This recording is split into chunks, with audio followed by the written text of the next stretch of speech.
Good evening, ladies and gentlemen, and welcome to this evening's meeting of the Livingston County Board of Commissioners. I would ask our Commissioner Doug Hauserman to lead us in a prayer. I'd ask you to stand with me in prayer because we're going to be saying the pledge next. Our Father, we ask your help today as we meet. Lord, we believe you've made us, and you've given us this position here to do good for our county and for the citizens outside our county that are affected by what happens here. We pray that you would give us wisdom beyond our experience and pray that you would give us humbleness to know the right way. And we pray for the many different opinions that are represented here, that you would just lead us and direct us to hear the opinions we should hear and act upon those that we should, for Christ's sake. Amen. Thank you. Please remain standing while we have special guest this evening, Myrna Henderson, who will lead us in the pledge. And I was informed this evening, for those of you who are movie buffs, that she was named after Myrna Loy. No one here is old enough to remember. So if you would please lead us in the pledge of allegiance. Pledge allegiance to the flag of the United States of America and to the republic for which it stands, one nation, under God, indivisible, with liberty and justice for all. Thank you. Thank you very much.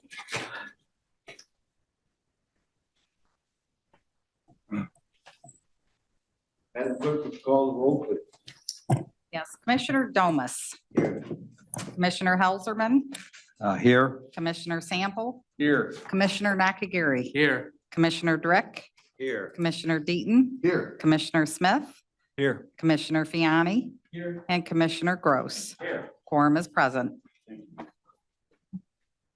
Chair will entertain a motion for the approval. Commissioner Domas, is your microphone on? We can hardly hear you on Zoom. Chair will entertain a motion for the approval of the agenda. So moved. Second, Sample. Moved and supported Discussion. and in discussion. Yes, please. Recognize me? Yes, the chair recognizes. Thank you. I recognized you the minute you walked in that door. As to the approval of the agenda, I understand that number 11B about the west wall of the 911 central dispatch is, and I get this from Director Tobby, his, I guess, task force to look into reducing the cost has not been able to finish their task and will have no report tonight. So I think we should postpone it for another 2 weeks or 4 weeks, just so we get the information that we're going to need to proceed. Anybody have a problem with that? I wouldn't favor that. I'm sorry, I couldn't hear you. I would vote against that motion to change the amendment, the agenda. Is there support for that motion? Not hearing. Is there a Hold on, wait. Yes, sir. has there been a motion made? I'm proposing a motion to postpone, so we get all the good facts from Director Tobby when he's ready to report. Commissioners, can you please make sure you're speaking into your microphones? We're having a hard time hearing you on Zoom. So the chair accepts a motion from Commissioner Drick to postpone item 11B until such time as sufficient information is received.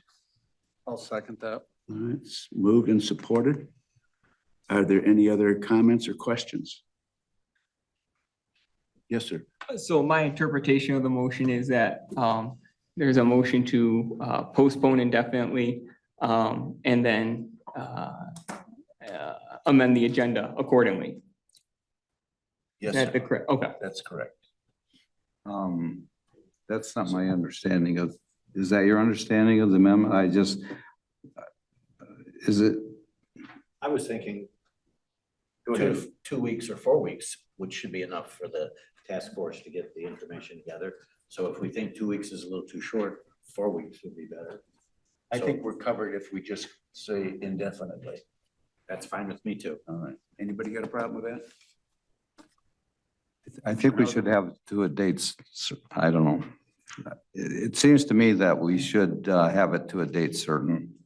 That's all, but that's, I would like to note that, according to Robert's Rules of Order, if we don't postpone it to the next meeting, then we have to postpone it indefinitely. I'm not familiar with that. I would suppose we could postpone it. Would you? I'm not sure about that. All right. So let me ask for a correction. Commissioner Drick, would you please restate your proposal, your motion? Postpone 11B indefinitely. We need a report from the task force. Okay, and that's been supported, been moved and supported? It has. Yes, sir. Sure. I see two members of our quote unquote task force here. Would one of them care to comment as to whether you think we would have the data in 2 weeks?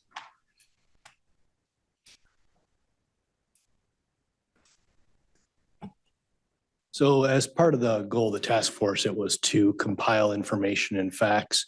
We do need, as was stated in the report, additional time to pull together more information to be able to do a comparison. So What would be the optimum amount of time? 2 weeks, 4 weeks? What would you get? in the Commissioner- report, we Excuse me for a second. Commissioner Drick, we cannot hear you on Zoom. So can you please make sure your microphone is on? Red light's on. Red lights on. All right. Please make sure you're speaking in the microphone. Thank you. Sure. in the report, we recommended 21 business days to gather more information. I think the motion is to postpone indefinitely.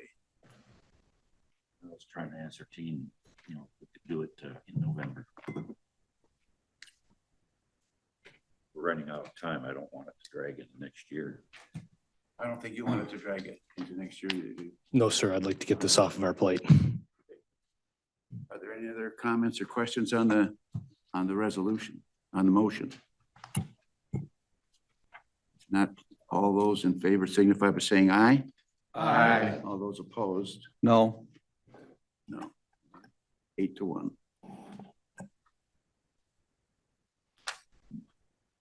Are there any other comments with respect to the agenda? So all those in favor of the amended agenda, please signify by saying aye. Aye. All those opposed? We have an agenda. Next item on the agenda is correspondence. And virtually all of these pieces of correspondence deal with the legislation preempting local control for solar and wind developments. Chair will entertain a motion to accept and put place on file these resolutions. So moved, Eden. Second, Been moved and supported. Are there any other additions or corrections? All those in favor signify by saying aye. Aye. Okay. Next is call to the public. Madam Clerk, do we have some people in the audience that would like to get up and speak to us? We do this evening. So first we have Chuck Wright from Handy Township, followed by Darlene Dominic. Good evening, Chuck. You have 3 minutes.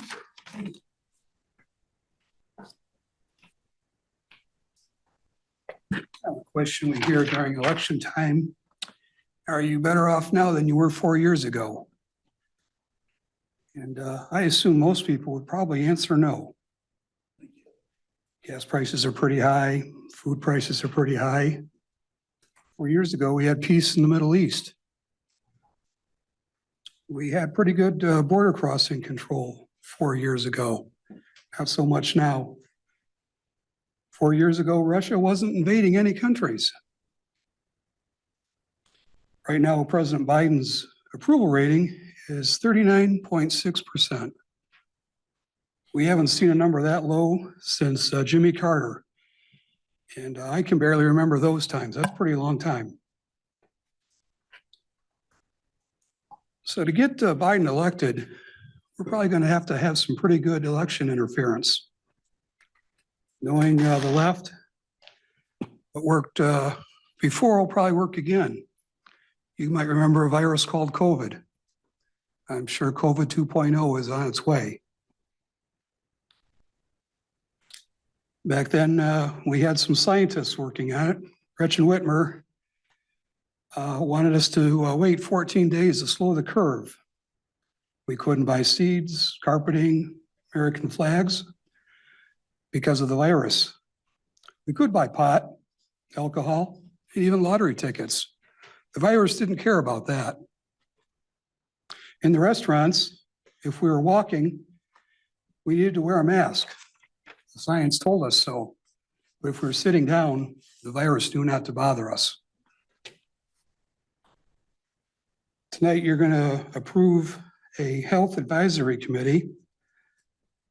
And just by its name, it's an advisory committee. Bylaws for the committee. Number 5 of, one second.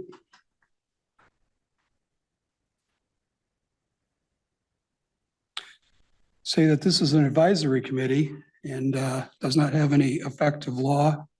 It's an advisory committee to advise you, the Board of Commissioners, and the Health Department. The only reason I can see that you would not approve this evening is that you gentlemen will be picking the people on this advisory committee. And you would have no faith in your ability to pick someone that could advise you. So I encourage you to vote yes and move this committee along. Thank you.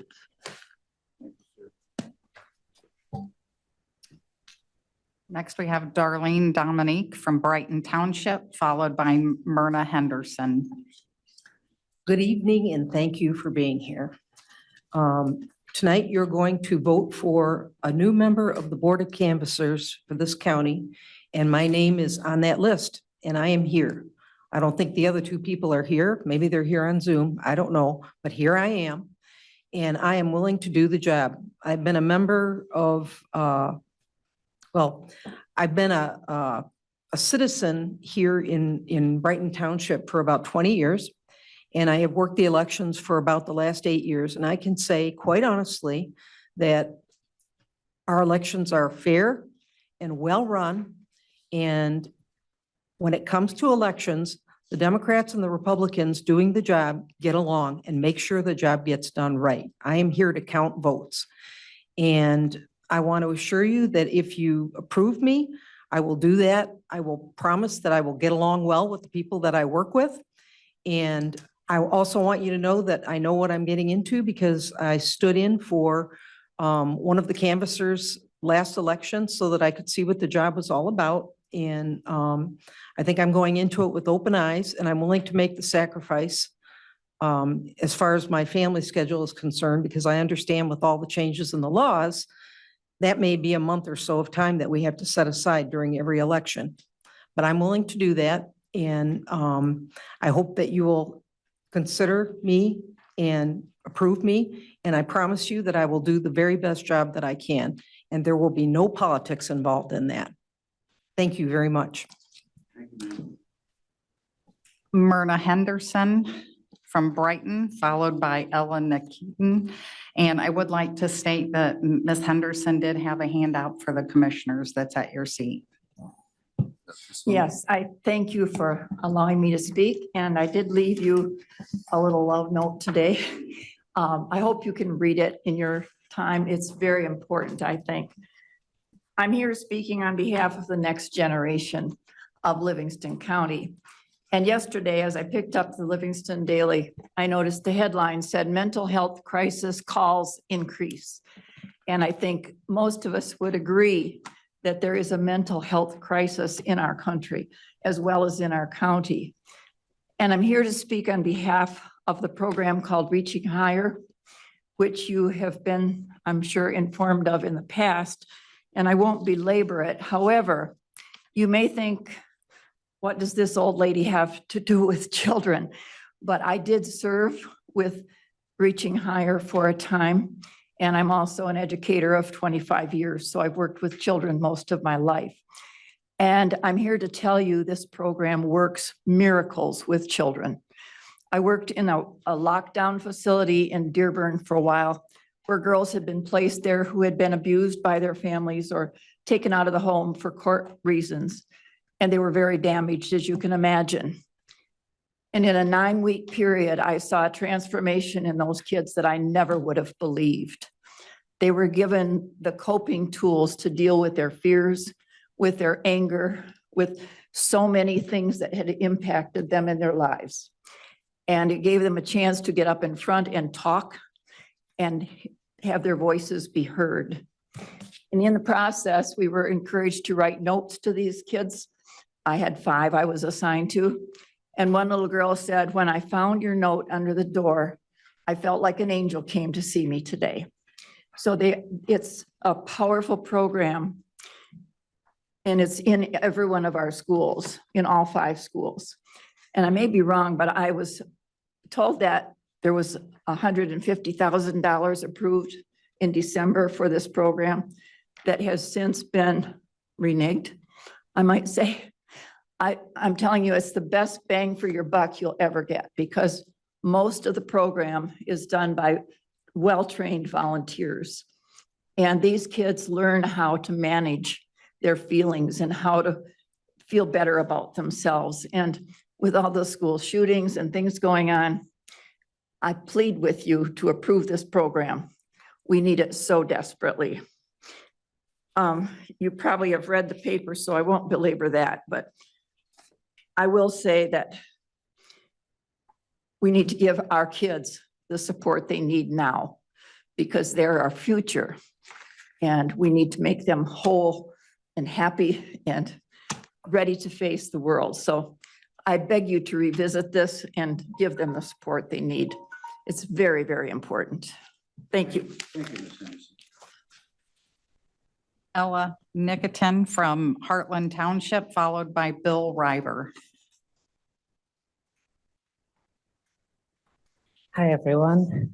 I want to talk about Resolution 2023-10.177, the resolution establishing the Livingston County Health Advisory Committee.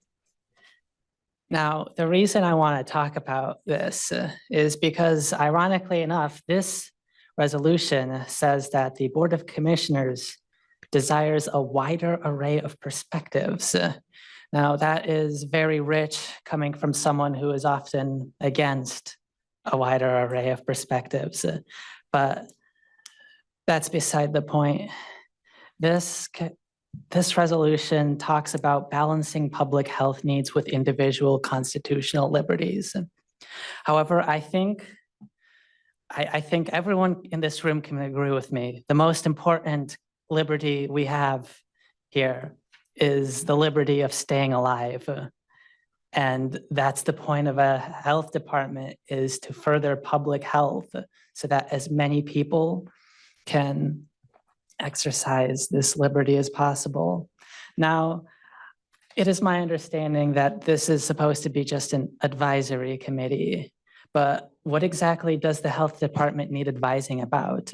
Do you think that it needs to be advised that we don't need masks? Is that what you're trying to advise them? Are you trying to advise them not to do things that are good? What do they need advising about? And it's also interesting that, you're going to spend up to $10,000 per year to acquire documents.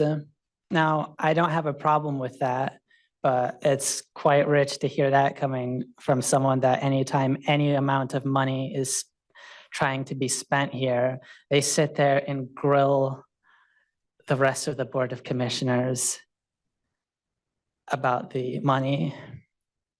Are you going to do that this time? Probably not.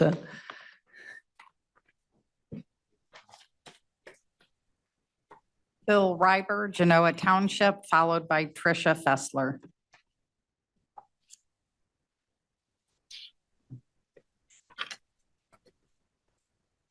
Good evening. You have 30 minutes. I mean, 3 30 minutes. Here. What do you want to talk about? I'll teach you people to fall asleep on me. All right. Okay, so I think that the Bible says in the presence of counselors, there is wisdom. So if we have a health advisory, a commission, a committee to help feed good information, educated information into decision makers, I'm okay with that. That's the way it should be.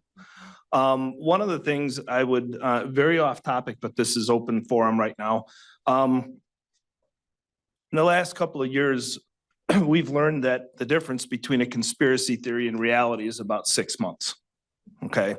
I'm concerned about something. It's chemtrails. If anybody knows or thinks what they know what chemtrails are. I just did a Google search sitting in my chair right there. Okay. Chemtrails, just look it up. These are the links I can tap on. Chemtrails, conspiracy theory. Chemtrails versus contrails. Chemtrails, debunked. Chemtrails, harmful to health. What are chemtrails? Chemtrails, what's the truth behind the conspiracy theory? Chemtrail conspiracy theory.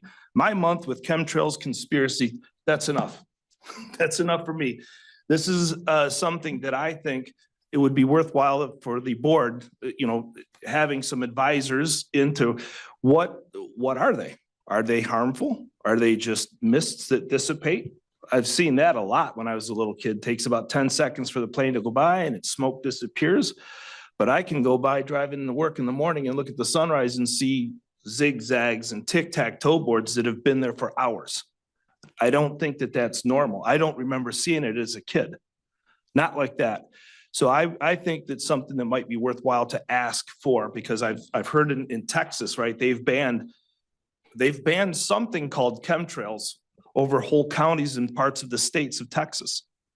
Maybe they're banning some kind of conspiracy theory, but I think that there's something out there, there's something to it. And I think that this would be a great topic to get some history and some knowledge and education about, because if we have the ability to do something, we find out that this is toxic, chemical, or altering anything that's not supposed to be there.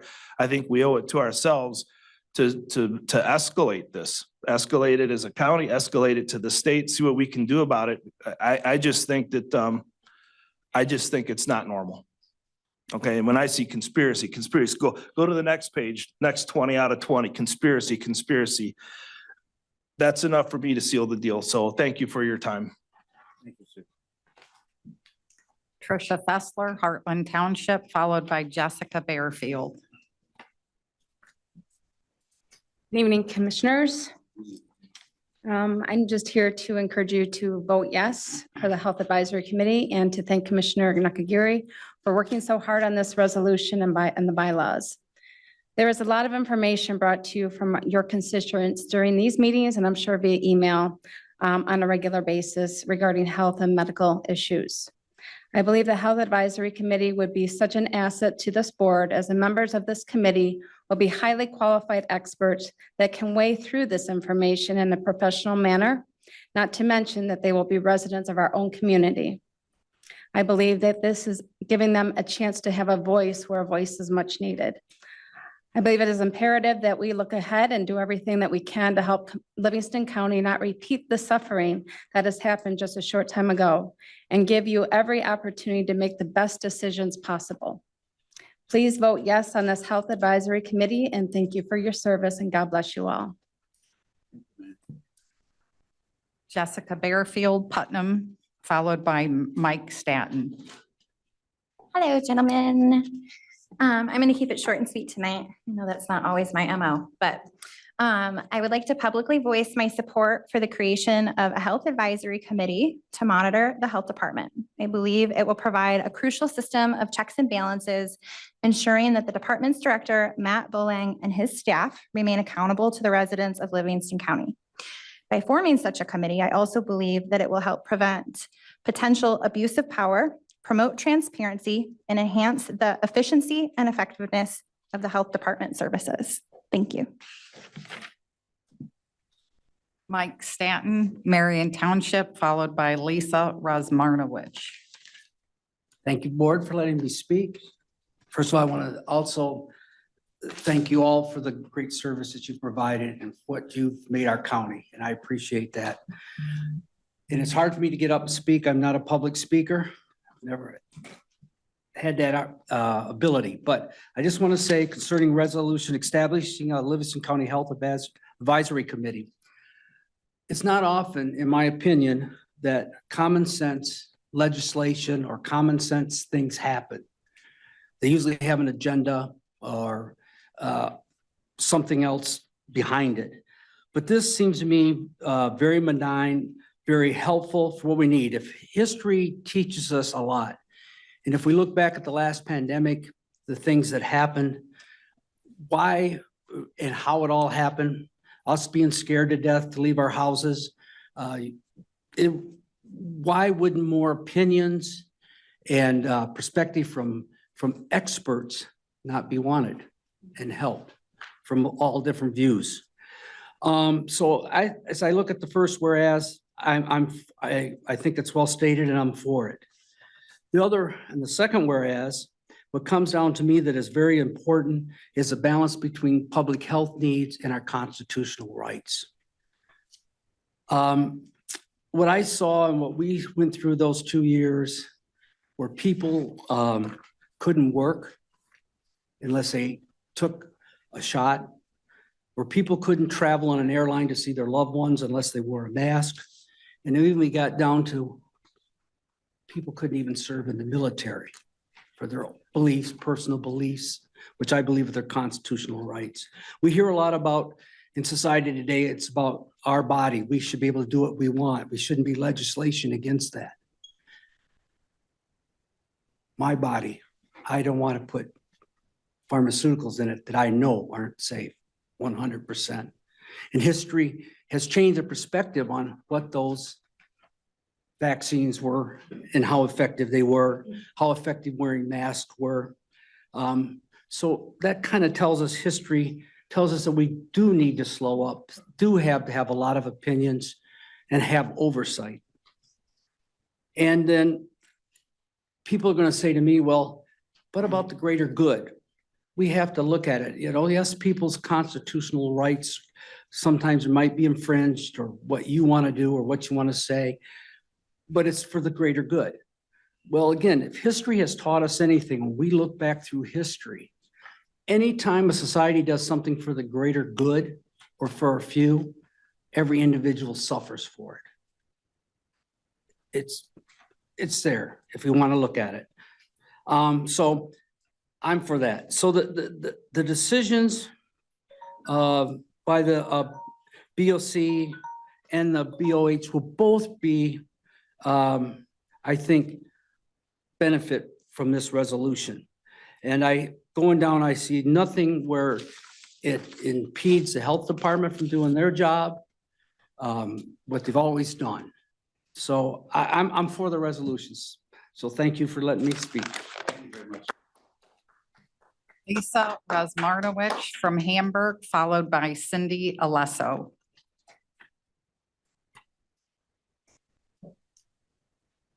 Good evening, Commissioners. I just want to open with, I do not believe staying alive is my greatest right. I could be alive and be in communist China, and I would probably prefer not to be alive.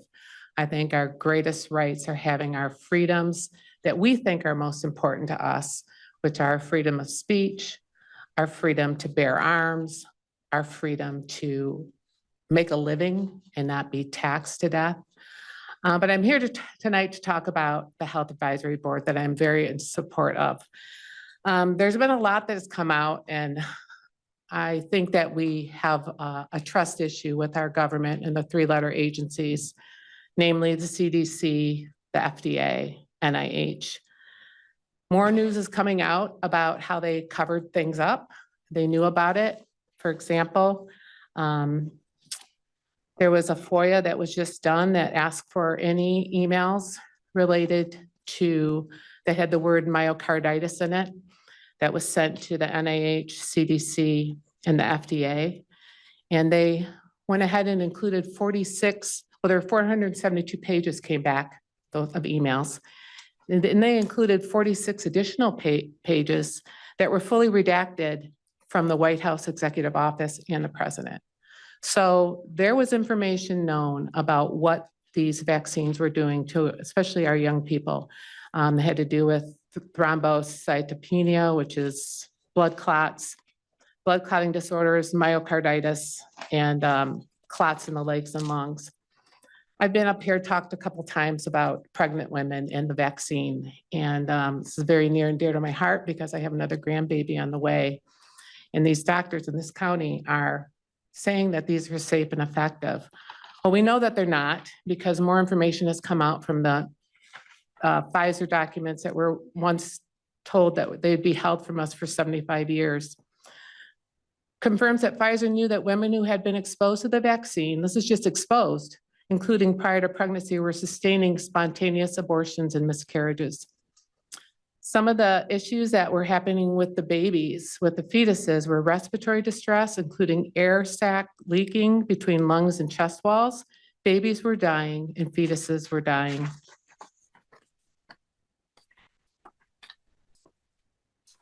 Sorry. The data about all this damage to fetuses and babies was compiled by Pfizer by April 20th of 2021. The report went to the FDA and from there to the CDC. And astonishingly, 3 days later, knowing about the shocking report tailing dead fetuses, dead babies, and babies born in distress, Dr. Rochelle Walensky called a major White House press conference at which she declared that the vaccines were safe and effective and launched an aggressive PR campaign to urge, bully, recommend, and that pregnant persons receive mRNA vaccines for the safety of their babies. We need somebody pouring through this information for all of us so that we stay safe, so that we can be alive. And I thank you for your time. Cindy Alesso from Marion Township. Cindy, I apologize if I mispronounced your last name, followed by Kelly Uphouse. Good evening. I'm here to address reaching higher funding. I was a mentor when my sons were in middle school, so quite a number of years ago now. It is one of the very few programs that the schools let in an outside group. Schools don't let outside groups in if they have not proven their worth, proven their effectiveness. This is a powerful program, and the previous member of our community spoke to some of the benefits of it. And there are benefits. There are benefits for the students that are involved, and there are benefits for the adult mentors, building community, which is a very important goal. And there are some things that have to do with self-esteem and some of those aspects, but there are other things that are a little harder skills. So public speaking, those students are every week, they are speaking in a small group where maybe that wasn't their comfort zone. They're standing up in front of the large group. They talk about goal setting. There are a lot of leadership skills that are taught, and it's over a course of time, and relationships are built between the adults and those students. The programs typically take 25%. It's a very small group of students that are in the program. 25% usually are from the struggling student population, 25% from your high achievers, and 50% from your general education students. Some of those kids never interact on a normal basis, but they get to do that in this organization. I'm all about leveraging. I'm the assistant director for St. Joseph Food Pantry, and we like to leverage. You have been given an opportunity to help do that. They are requesting for some funding, and that will leverage that federal money and all that other money that comes with, just like with the Let's program. A small amount of money from us gets turned into a whole lot more. So it is worth it. And as the other member commented, the mental health situation in our county, kids are hurting, adults are hurting. This is something that is positive and is objectives. It has goals. It is hard skills, not just the soft skills. Thank you. Thank you, ma'am. The last card I have for the chambers is from Kelly Uphouse, Brighton Township. Hello, Commissioners. Thank you for listening to me tonight. I'm here to speak on Resolution H, the Health Committee Advisory Board. I am 100% for this. Personally, I would like to just relay that I, in March of 2020, found a lump. And I, like tens of thousands of other Michigan residents, was unable to be seen. One thing that I did FOIA request was the beds. They kept telling us our beds were full. Our beds were not full. The beds allocated for COVID patients were full. The remaining beds were not full. I did not get seen for that lump that I found in early March until late August. So from early March to late August, I thought I was dying of cancer. And the lump I found was roughly the size of a pencil eraser in my chest. I joined a support group and found tens of thousands of people in Michigan that were dying because they could not be seen. These were elderly people, these were young people. They were not seen because the hospitals chose to go by federal mandates and close beds to not see patients other than for COVID. Why? Through FOIA requests, we found out because they got money in response for COVID patients. They didn't get as much money for us.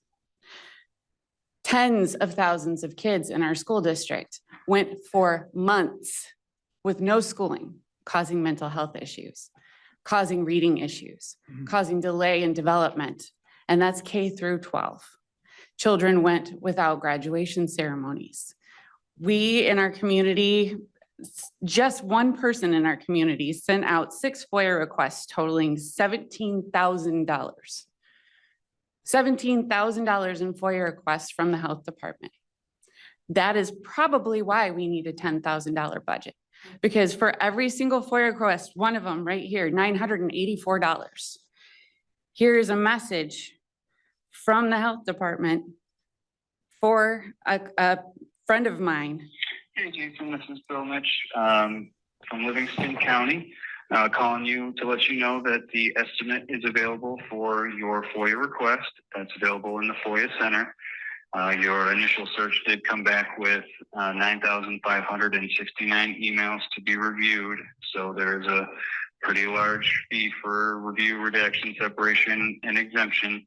If you want to talk about it, feel free to give me a call at 517-540. A hefty price for FOIA requests regarding our health in our county. And that was across the board with Livingston County residents. To further that, we are now finding out a couple of years later that everything they told us in the beginning was incorrect. Masks, you can look up, are no longer effective. What are we doing if we don't approve this committee? Thank you, ma'am. Thank you.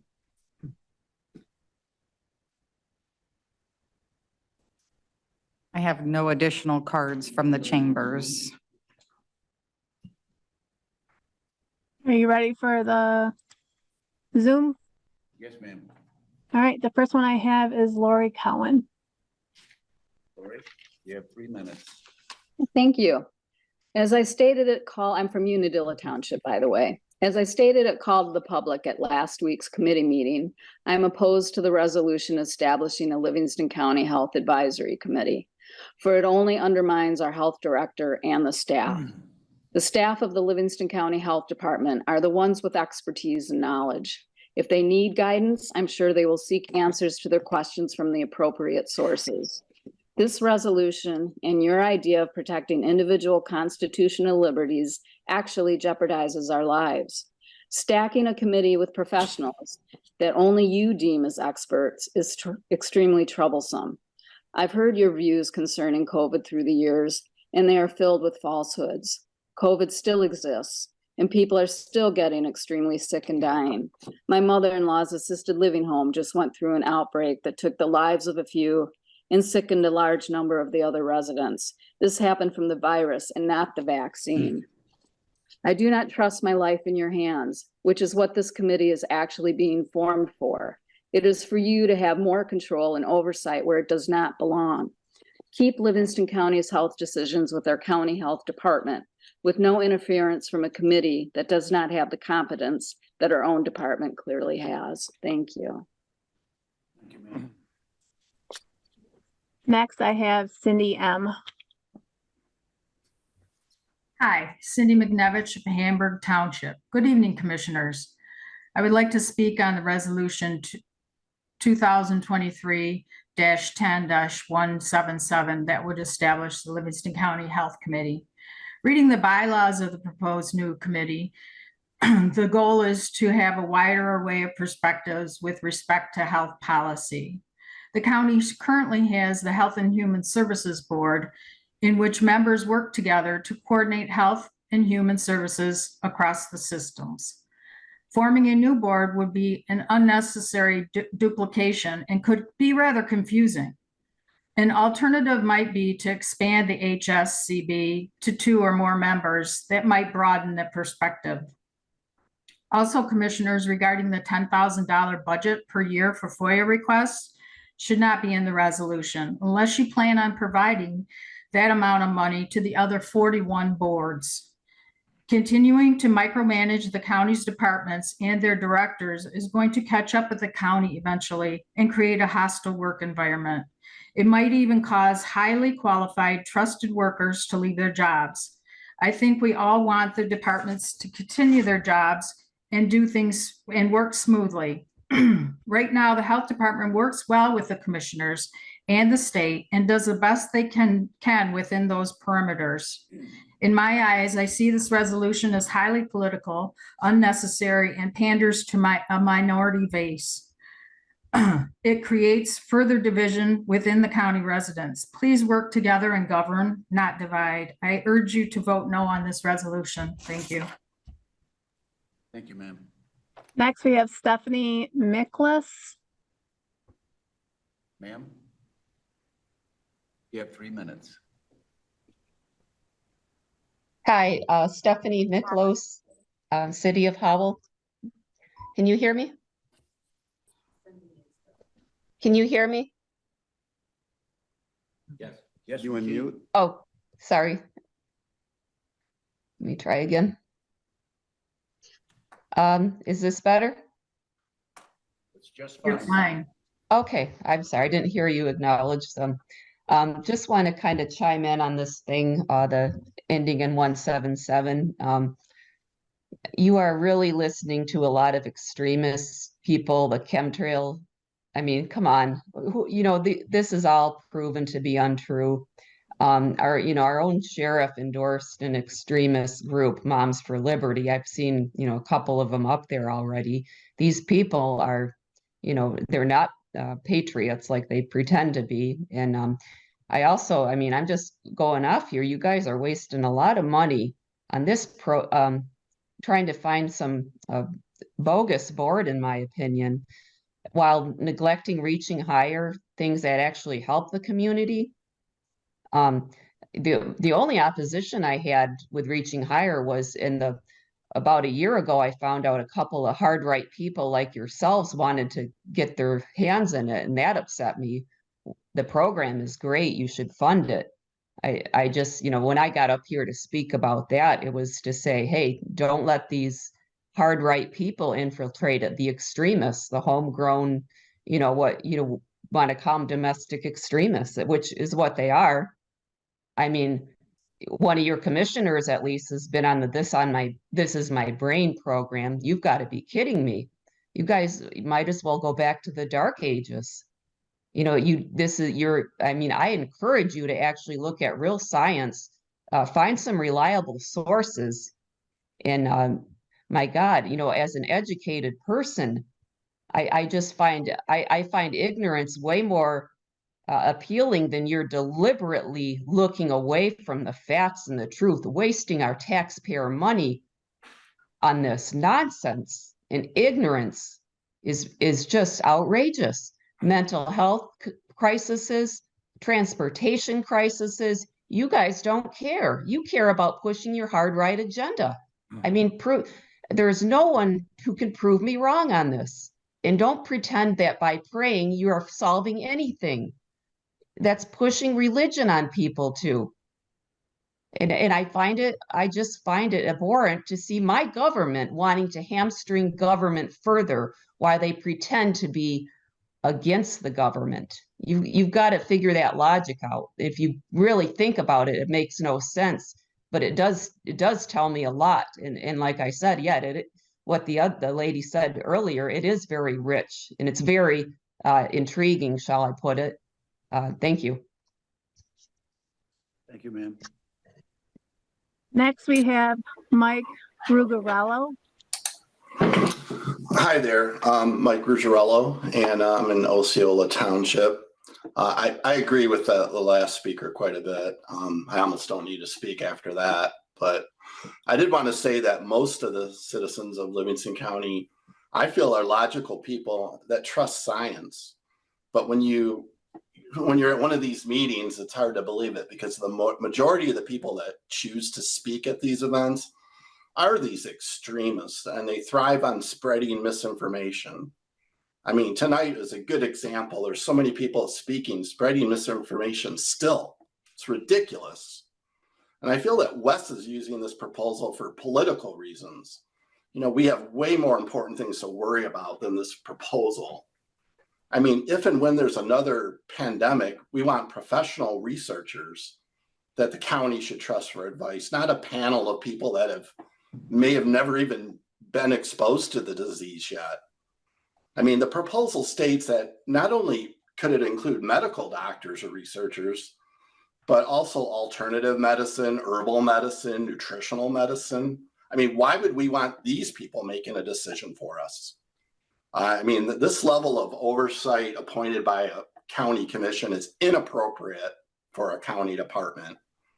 I encourage the commissioners that have not made a decision yet, I know some of you have, please vote no for this. It is ridiculous. Thank you.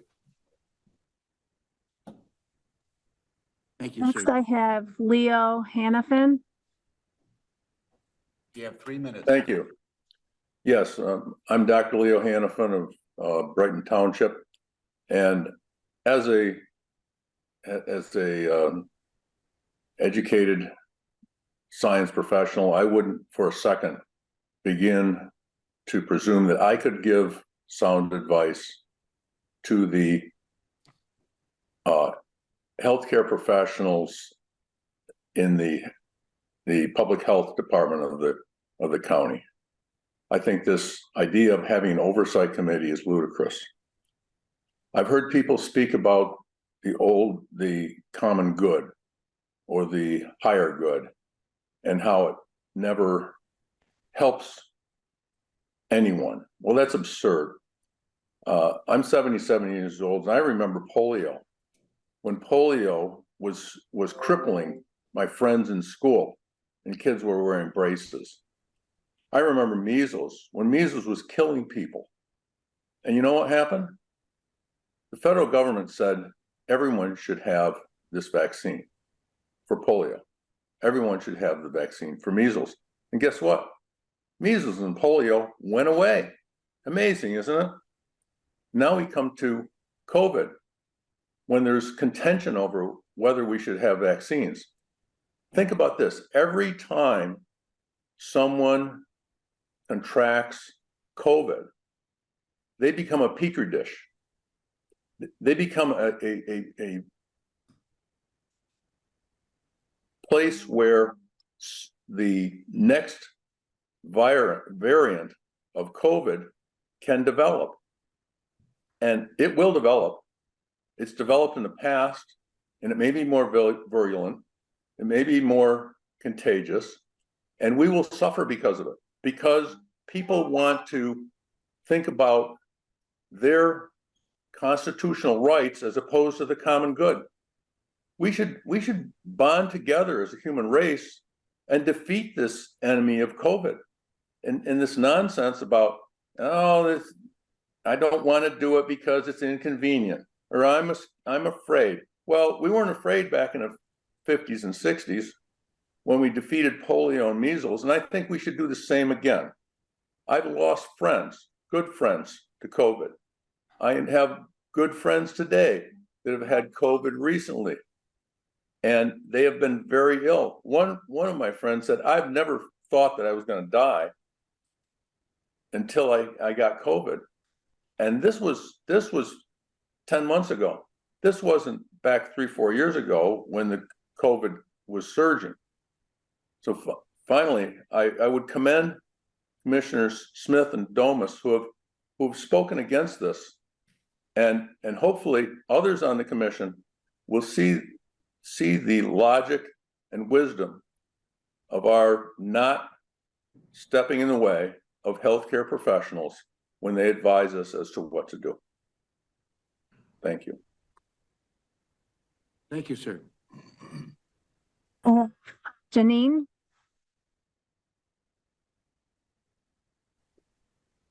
Good evening, Commissioners, and thank you for your service, and thanks to everyone who have commented tonight.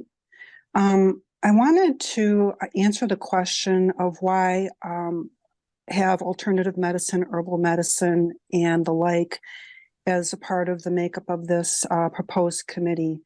And it's because I can just attest that alternative medicine is why I'm alive today. I had stage 4 breast cancer, and I just couldn't bring myself to do chemotherapy because I saw all my aunts and uncles contract cancer and go through chemotherapy and then like clockwork die within 2 or 3 years. So I did pursue alternative medicine, and I'm a 22-year stage 4 breast cancer survivor as a result. So when it comes to labeling the science and what is misinformation, other people have other experiences, and you have to just respect that. And I think that's what this committee is all about.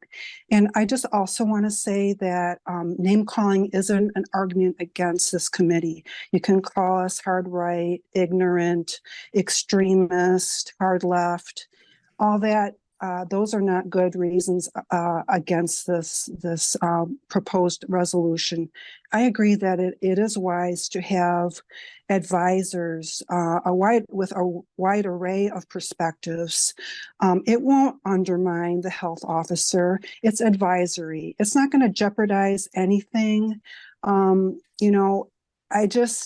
I don't think that what comes down from the CDC and the FDA and the Michigan State Health Department really, take into consideration these other disciplines that are supposed to be quackery. I'm sorry, I'm a living example of the power of alternative medicine and other modes other than the methods that make the pharmaceutical companies money. And so, commissioners, I would urge you to approve this resolution. We know from the past that certain not cures, but approaches were what's the word? They were suppressed. Like the remdesivir was pushed forward because it would make money, and the shots were pushed forward because they would make money for pharmaceutical companies. So we have to have more people that can recognize these factors and give good advice to our health officer and our commissioners. Thank you for your time. Thank you, ma'am. We do not have any more, Commissioner. Is there anybody else in the audience that wants to, that hasn't spoken, would like to get up and speak on this issue or at call to the public? Okay. All right, then we'll move on to the next item on the agenda is item 8, the approval of the minutes of the meeting of September 25th and September 27th. Chair will entertain a motion to approve those minutes. Motion to approve the minutes for both sessions. Support, Gross. Been moved and supported. Are there any comments or corrections? Hearing none, all those in favor signify by saying aye. Aye. All those opposed? There are none. Next item on the agenda is tabled items from previous meetings, and I don't believe we have any. Item 10 is titled Reports. This evening, we have a report from MERS, and introducing our MERS representatives are, I don't know quite how to introduce you anymore. You run the place now that we don't have an administrator. So Cindy Arbanis will bring our guests forward and fill in Thank this you. part of the meeting. Hi, Commissioners. A few weeks ago, before Nathan left, he asked if the board would be interested in hearing from MERS. So we have some MERS representatives online today. We have the CIO of MERS, Jeb Burns, along with our Livingston County reps, Sue Feinberg and Don Grabinski here. So they are going to be going over the actuarial, and they're here to answer any questions you have. As you know, MERS, our pension, has been a strong focus of Livingston County and getting sure that that gets funded. So any questions you have, please feel free to ask. So I'm going to turn this over, and I believe Jeb Burns is going to speak first, if that's correct. Yes, well, let me just kick it off. Thank you very much for inviting us to your meeting tonight. I am Sue Feinberg. I'm a regional manager for Southeast Michigan, and Don Grabinski, who's with me tonight, is the benefit plan advisor. Dawn has worked very closely with the county as they've made a lot of plan changes. And then we are very fortunate to have joining us our Chief Investment Officer of MERS, Jeb Burns. So Cindy has shared some of the concerns from the commissioners and questions regarding investment strategies and MERS total market portfolio. So I thought it would be great if Jeb could join us to kind of give us, maybe kick it off with an overview of the total market fund, maybe talk a little bit about, the differences between private investments, like your private defined contribution plans versus, managing a $15 billion portfolio like MERS, and maybe touch on a little bit like the rate of return history and things like that. So with that, Jeb, if you don't mind, I'm going to go ahead and turn it over to you. Thanks, Sue. Commissioners, thank you for having me. It's a pleasure. Thanks for your service. It's actually been very interesting to participate in the meeting tonight. And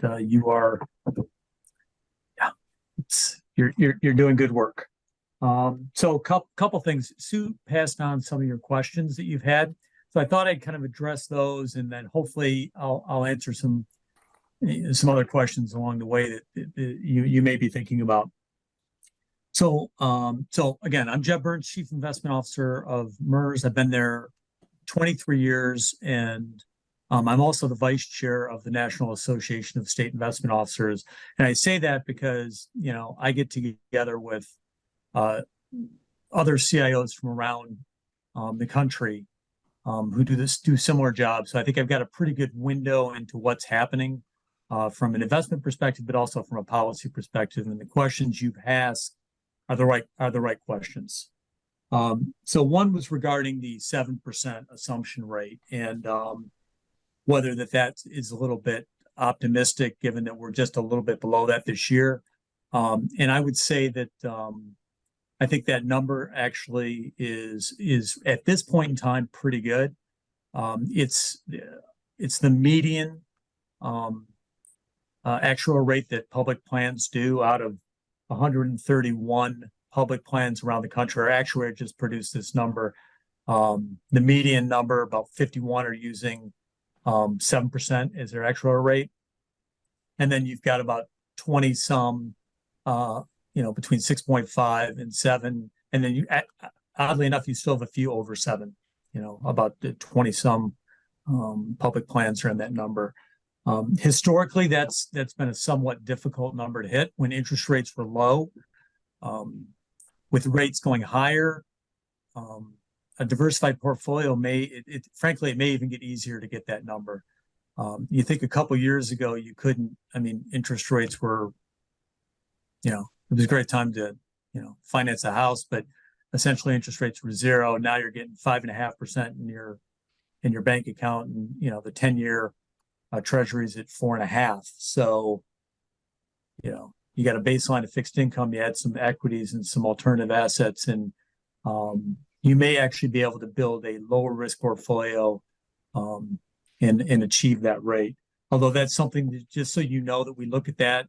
My team communicates with our investment committee and the board on an annual basis on really where we think, you know, we are from a long-term perspective on achieving those numbers. And then our actuary does separate work on that. There was a question on, you know, the rate of return at the 1, 5, and 10 years at the same for all municipalities. So every MERS member in the defined benefit portfolio, they get the same rate that you do, the same returns that you get. We're a pure co-op where we share fees and expenses. And so that the only place where you may have a different return is if you are in our participant directed account. So if you're in a DC account, you've got a 457 plan. They have different fee structures and different cost structures. So it'll be similar if you're investing in the total market fund, but it might be a little bit different. I know there's been some questions about returns, and this is something that, you know, is a very important question. And all our returns are calculated by our custodial bank, BNY Mellon. So my team, we do not, you know, I mean, we provide reports to you, but all the returns come from the bank. So we do not calculate our own returns. I think that's absolutely critically important. You know, from a trust perspective and from a governance perspective, I think it's critical. Our returns are audited annually by an outside auditor, and MERS also employs an internal auditor who absolutely loves spending as much time with me as she possibly can. And so our numbers are audited and they are provided by a third party. Then a little bit regarding the portfolio and the you know, the way it's structured. So roughly we have about 50% of the portfolios in stocks. About 28% is in private investments, that can be investments in private companies. We actually are a little different than a lot of plans. We have a lot of farmland in agriculture investments because they're pretty good hedges for inflation, real estate, and things like that. And then the remainder, around, you know, 20% is 20% plus is in fixed income. And it's important to understand the structure is there are limits to the risks that we can take. I mean, my goal is to over an extended market cycle to beat that, you know, 7%. But if you're a younger worker, you know, if you think about the portfolio, think about it this way. If you're a 25-year-old, you can be mostly in stocks. And when the stock market is rolling, you're going to do way better than we do. We send out this year, we send $1 billion a year out in pension payments. So what that means is I can't put 80% of the money in the stock market because I got to make sure I've got money to actually manage the portfolio and also to make sure we can make those pension obligations. So I think if you wanted to think of MERS defined benefit portfolio as like an individual, think of us as somebody who's 58 and they're getting ready to retire. So we're not building money. We're actually, we need to grow, but we're also taking money out. So we have to have a little bit more of a conservative portfolio than, frankly, than I may have in, you know, a separate IRA or many of you may have. So that's kind of how we structure the risk perspective. So that's just kind of a quick overview, and you know, my response to some of the questions I got, but I'm happy to answer any additional questions that you may have. It's your time.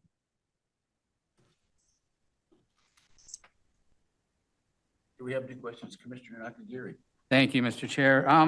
Yeah, I have, what is the expected rate of return that MERS uses for its actuarial stuff? Is it 7%? Is it 7.25%?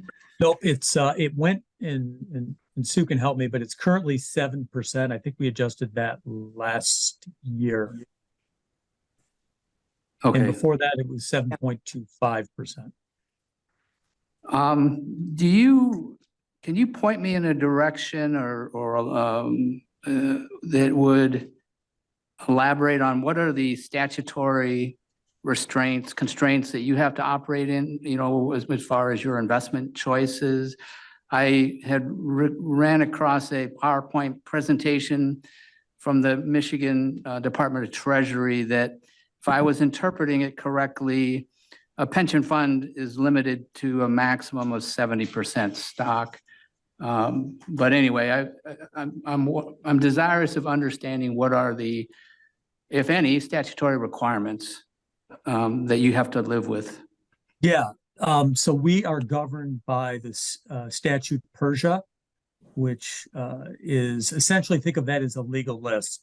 And depending on the size of the assets you have under management, it dictates what you can and cannot invest in. And your 70% in equities is correct. That's kind of the maximum amount that we can have. I mentioned that we're invested in alternative investments, and think about private equity, real estate, things like that. We can invest about, up to about 30% in those type of investments. And then if you're a smaller plan, I believe the cutoff, if you're under 2 billion, then there's a lower limit on alternative investments that you can invest in. But we'd be happy to send a copy of the statute, and also we'd be happy to send a spreadsheet on how we're allocated versus that statute. Okay, yeah, I'd appreciate getting that information sometime in the near future. On your report that you provided to the county here on the last page, there's a discussion about it's a page that was required by the state of Michigan. You had to report some figures.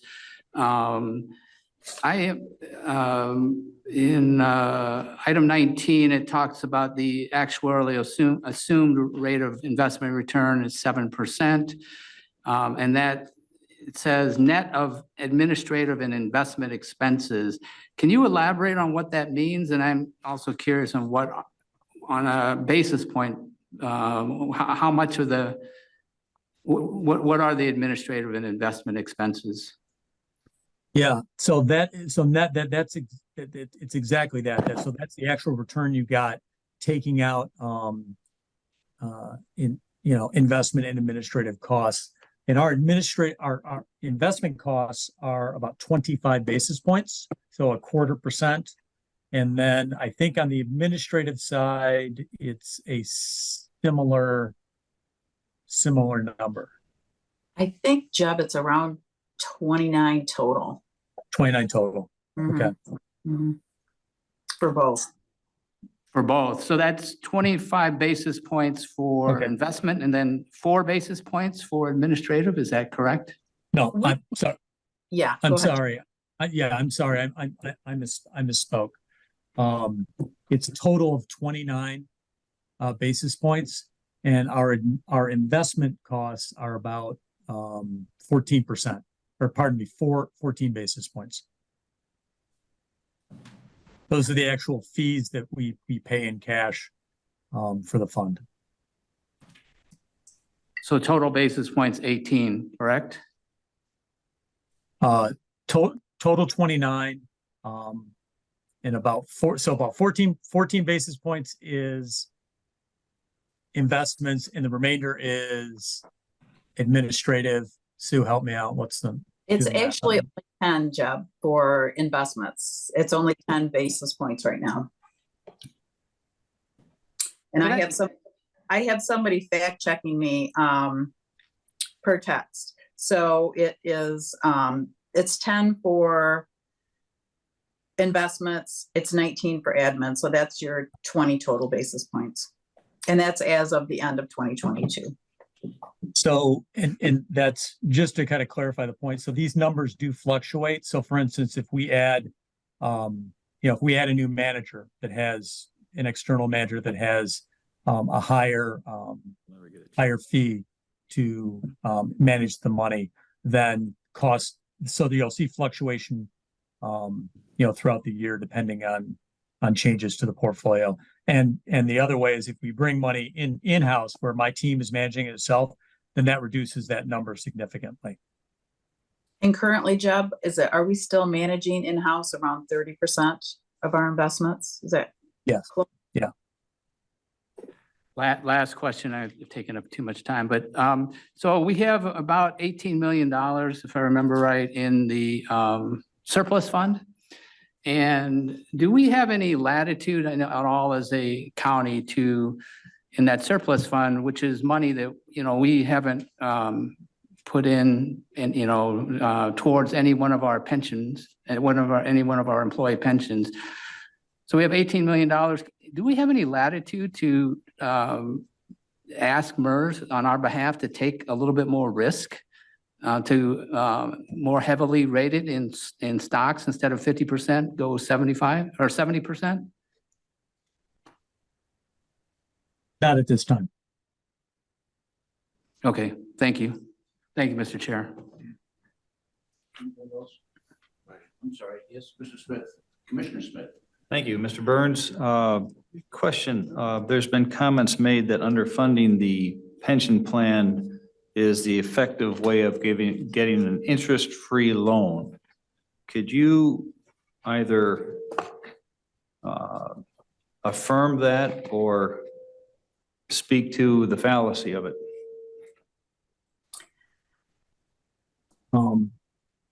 If you could give me a little more context to the question. I can give you a very present example. If we were to say, put an additional $5 million towards our unfunded liability, but we decide not to do that because of a theory that, well, gee, having an unfunded piece of the liability is nothing but an interest-free loan.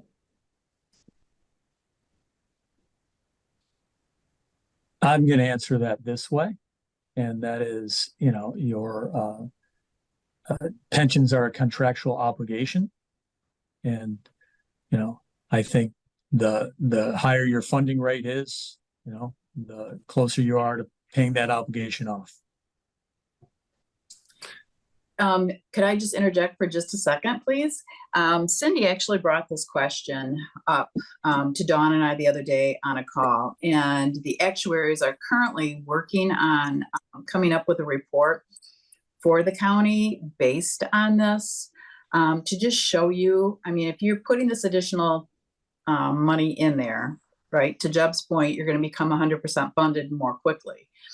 You don't have to make additional contributions. You can just continue to pay the minimum requirement that we are requiring you to pay, and you're paying these basis points on it.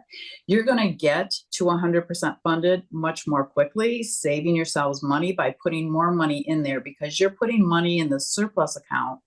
The surplus is earning all this interest, which is helping to move your plan more quickly. So in the long run, you will save money by doing that. Do you have to do it that way? No, but the actuaries are working on trying to go back and calculate interest on your the money that you have contributed, to the point that it was like $33 million, to kind of give you an idea of, had you not put the money in the surplus, made the additional contributions, where you would be today versus, so showing you both. So we're working on that. It's not a quick calculation, as you can imagine, but it is something that we are working on. Do we recommend paying in additional contributions? Yes, we definitely do, based on making your minimum requirements if you can. You don't have to, there's no penalty. But you are paying, costs that would be lower if you got to that point more quickly. Thank you. Next question I have is, there's a ongoing upward pressure on interest rates. And do you, at least for the next 180 days, and under this pressure, do you do any kind of sensitivity analysis, or does BNY do any sensitivity analysis to see what effect might change, especially the fixed income portion of the portfolio? Yeah, we do. We do that on an ongoing basis. It's not just me. There's, I've got a team back in the office, and so we will periodically, as part of our kind of risk program, we'll stress the portfolio. We'll say, okay, what if markets are down 10%? What will that do? If interest rates go up 1%, or 0.25%, what impact will that have on the portfolio? So we do that on an ongoing basis. And what that does is it kind of helps us, at least make an informed decision about, when we choose to rebalance the portfolio, or frankly, if we think there's too much risk to make an investment based on where interest rates are going. Thank you. Anything else? Commissioner Gross. Thank you. Mr. Burns, I've got a few basic questions, if I may. Out of Michigan's 83 counties, are all of them, do all of them have their pensions funded with MERS? No. About how many do? Oh, that is a good question. I'm thinking Jeb probably doesn't know. I think it's 8. I'm not going to give you the number right, but I think it's 80% of them. I know we have 80% of all the municipalities within the state. We have a lot of the counties. I don't know the exact number, but we will get that to you. We can get you the number, and we could give you, also the list of which counties are in MERS, if that would be helpful. Yes, it would. Thank you. And the next question is on the, if I remember correctly, we've got, was it 18 million that's in the surplus account? That's correct. Mm-hmm. Do we have the capability to ask you to invest that in certain types of financial instruments? Do we have any control over that? No. So that's part of your overall portfolio, and so on that 18 million, we get the combined rate of roughly 7% return. Now, to be clear, 7% is the goal, right? And it fluctuates, every year. And what's the current rate then that we're experiencing? Year to date? Yeah.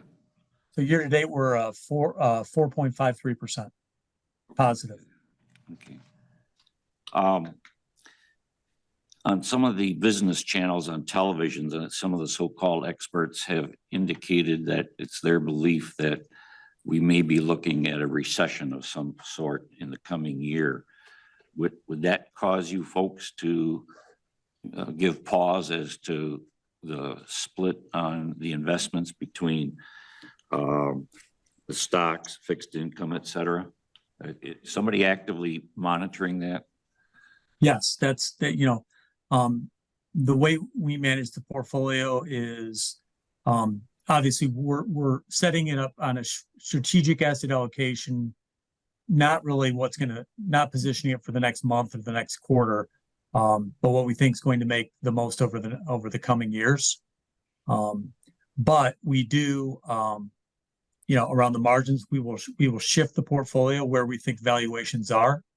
So right now we think, the stock market's fairly valued.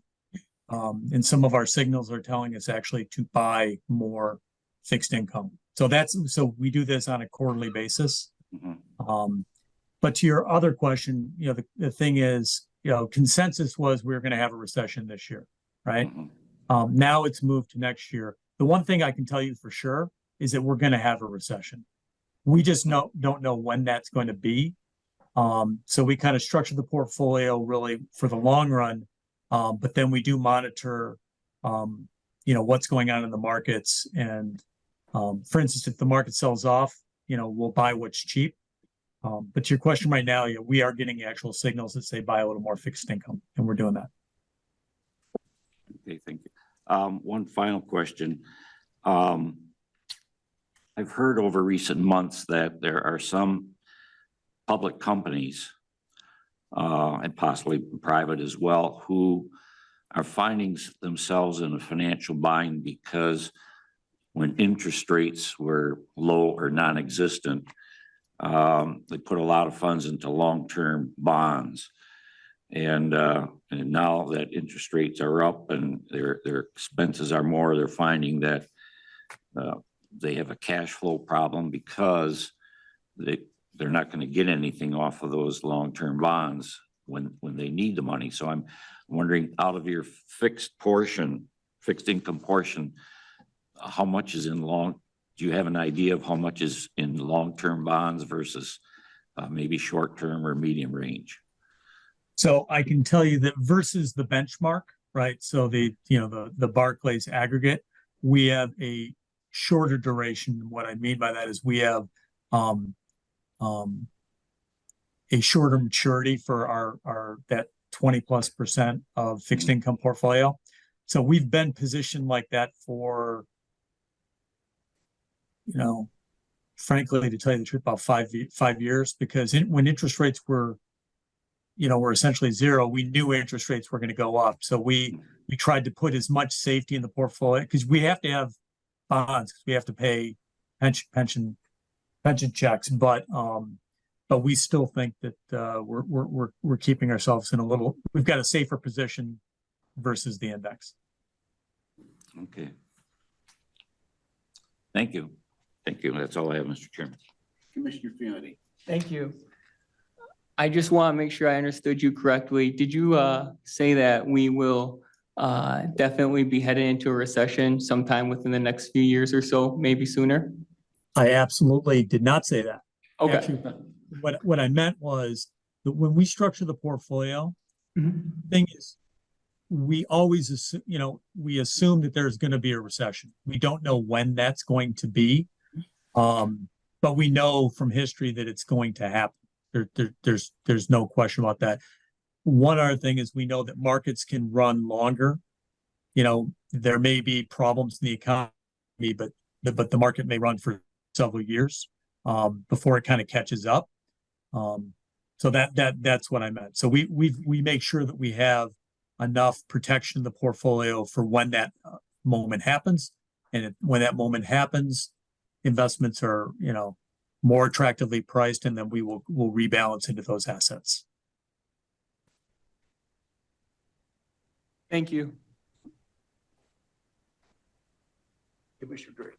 Thank you. Mr. Burns, tell me if it's different for Livingston County, do our investments for our pension people, are they at the 50, 28, 20% mix that you talked about, or is it different? No, it's the same.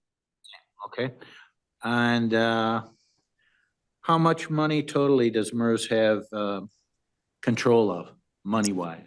So I'm going to give you a rough number. Well, I looked at it today. So the pool, so the defined benefit pool, and that, and that would include some other products, is 13 billion.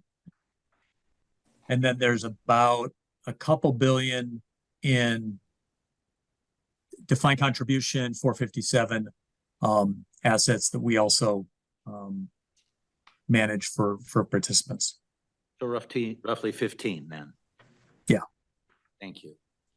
Tell me, how many people are on your staff there in Lansing at MERS? So on the investment side, there are, including myself, there's 10 of us. Is there another side? Yeah, and then the total employee, the other side would be about 130, and that would include finance professionals, IT professionals, people like Sue. Sure, I get it. And then so the administrative, and then also the people. There's a big crew. There's a call center, people that help retirees, and also people that make sure the pensions get paid. You think that's approximately 140 total? Yeah. About what's your budget every year?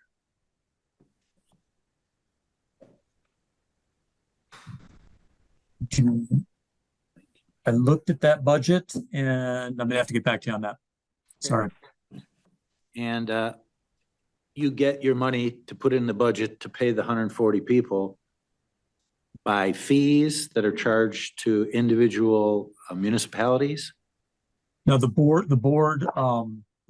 elected board of directors will approve a budget on an annual basis. And so the budget comes out of the fund. So the 29 basis points that Sue spoke about earlier.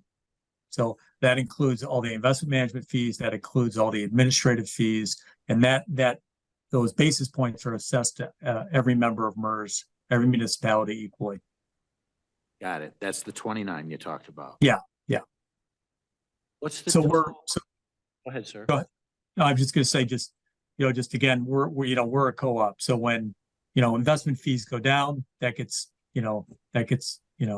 passed on directly to everybody else, as soon as that happens.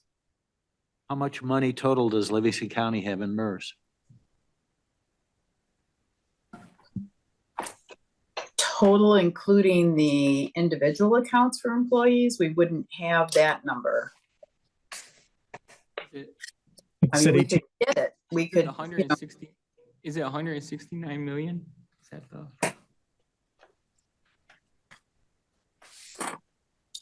So on the actuarial suit on page 28, assets are 169 million. Right, that's just in the defined benefit plan. I thought, if you're talking about the county as right, all of it, you also have a lot of people that have the defined contribution plan. So there's money in that. So yes, in the defined benefit plan, that's correct. But there is additional money through the employees' defined contribution plans. And roughly how many Livingston County people are receiving the payments that you send out? Oh, let me give you that number. Quite a few, sir. All right. So these numbers are as of the end of December of 2022. So as of the end of December, your totals I'll give you all of them. For active employees in the plan, you had 503. That was down from 2021 when there was, you're down 35 employees. And keep in mind, this plan is closed, right? So new hires are not going into the defined benefit plan anymore. So that's expected. You have 171 vested. What that means is you have people that have vested. So they have, put in the years to vest for the defined benefit. However, they're not eligible to start collecting. And so they have left employment, but they are eligible to start collecting a benefit when they're eligible. So say if it's the default age is 60 and they have met their vesting requirement, once they reach age 60, they'll start collecting their pension check. You currently have, as of the end of 2022, 471 retirees and or their beneficiaries that were collecting a pension, and that is actually up 19 from 2021. So total in your defined benefit plan, you have 1,157 employees as of the end of last year. But the number 471 is the number of retirees collecting benefit money. Yes, sir. Got it. If the portfolio of 50% stocks, 28% private investments, and 20% fixed income does not reach the assumed earnings, does that mean our unfunded liability goes up? Yep. Anything else that affects and makes our unfunded liability to go up? There's two other factors, I think, and Sue, help me if I miss it, but so as the actuary will look at mortality, which is the mortality of people, the participants in the plan. So that overall plan that can impact, because the cost I think the other thing is if you made changes in benefits. So if benefits went higher, that could have an impact on it. So those are kind of the three pieces. Three pieces. I get it. I get it. Thank you.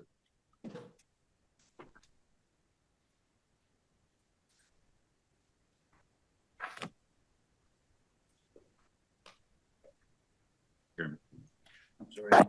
I'm complete. Thank you. I yield the floor. If anybody else have a question? I have a question. Go ahead, if I could. I just wanted to know, are there any municipalities that you partially handle their pension? You do not fully handle their pension? And how does that work if that is so? Do you share with another company handling municipalities' pension plan? I'll take that one, Jeb.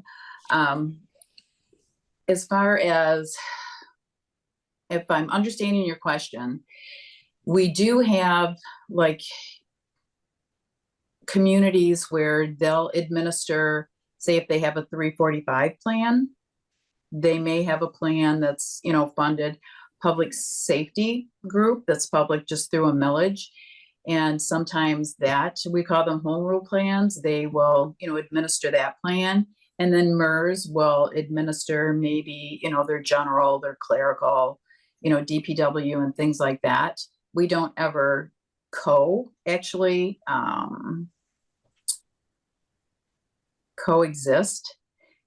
with a plan that's together.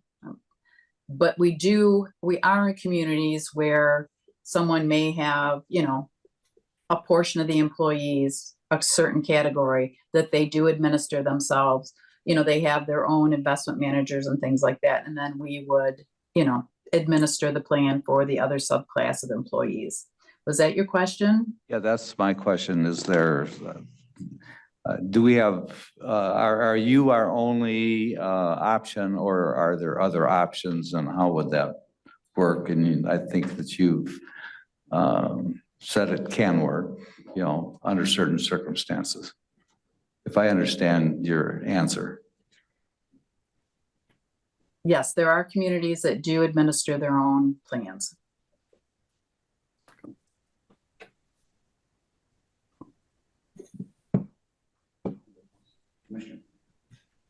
We are in a couple of communities where we just do their investments also. So we would just be an investor. So for a city that administers their own pension plan, we may be one of their, you know, pension advisors, so to speak. So we have a plan, it's called an ISP plan. And so they would give us so much of their assets and we would do the investing of those assets. So there is that subclass too. Sure, thank you. Sorry, I thought you were finishing.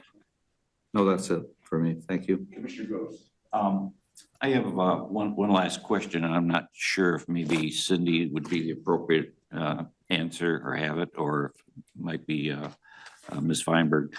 We currently pay roughly, give or take a few shekels here and there, maybe $7 million a year in our regular charge for MERS. Contribution. And am I correct that includes a small portion or some portion that does go towards our unfunded liability? Is that correct?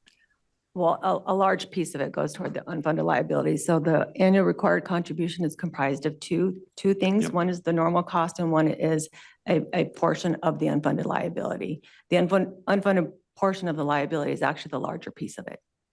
And So I can help you with those exact figures. This is a spoiler report because we're supposed to go through the annual valuation. You guys are jumping ahead. Okay, so when I'm looking at the actuarial valuation, which I believe you have copies of. Can you state which page you're on, Sue, so they can follow? Yes, on page 15.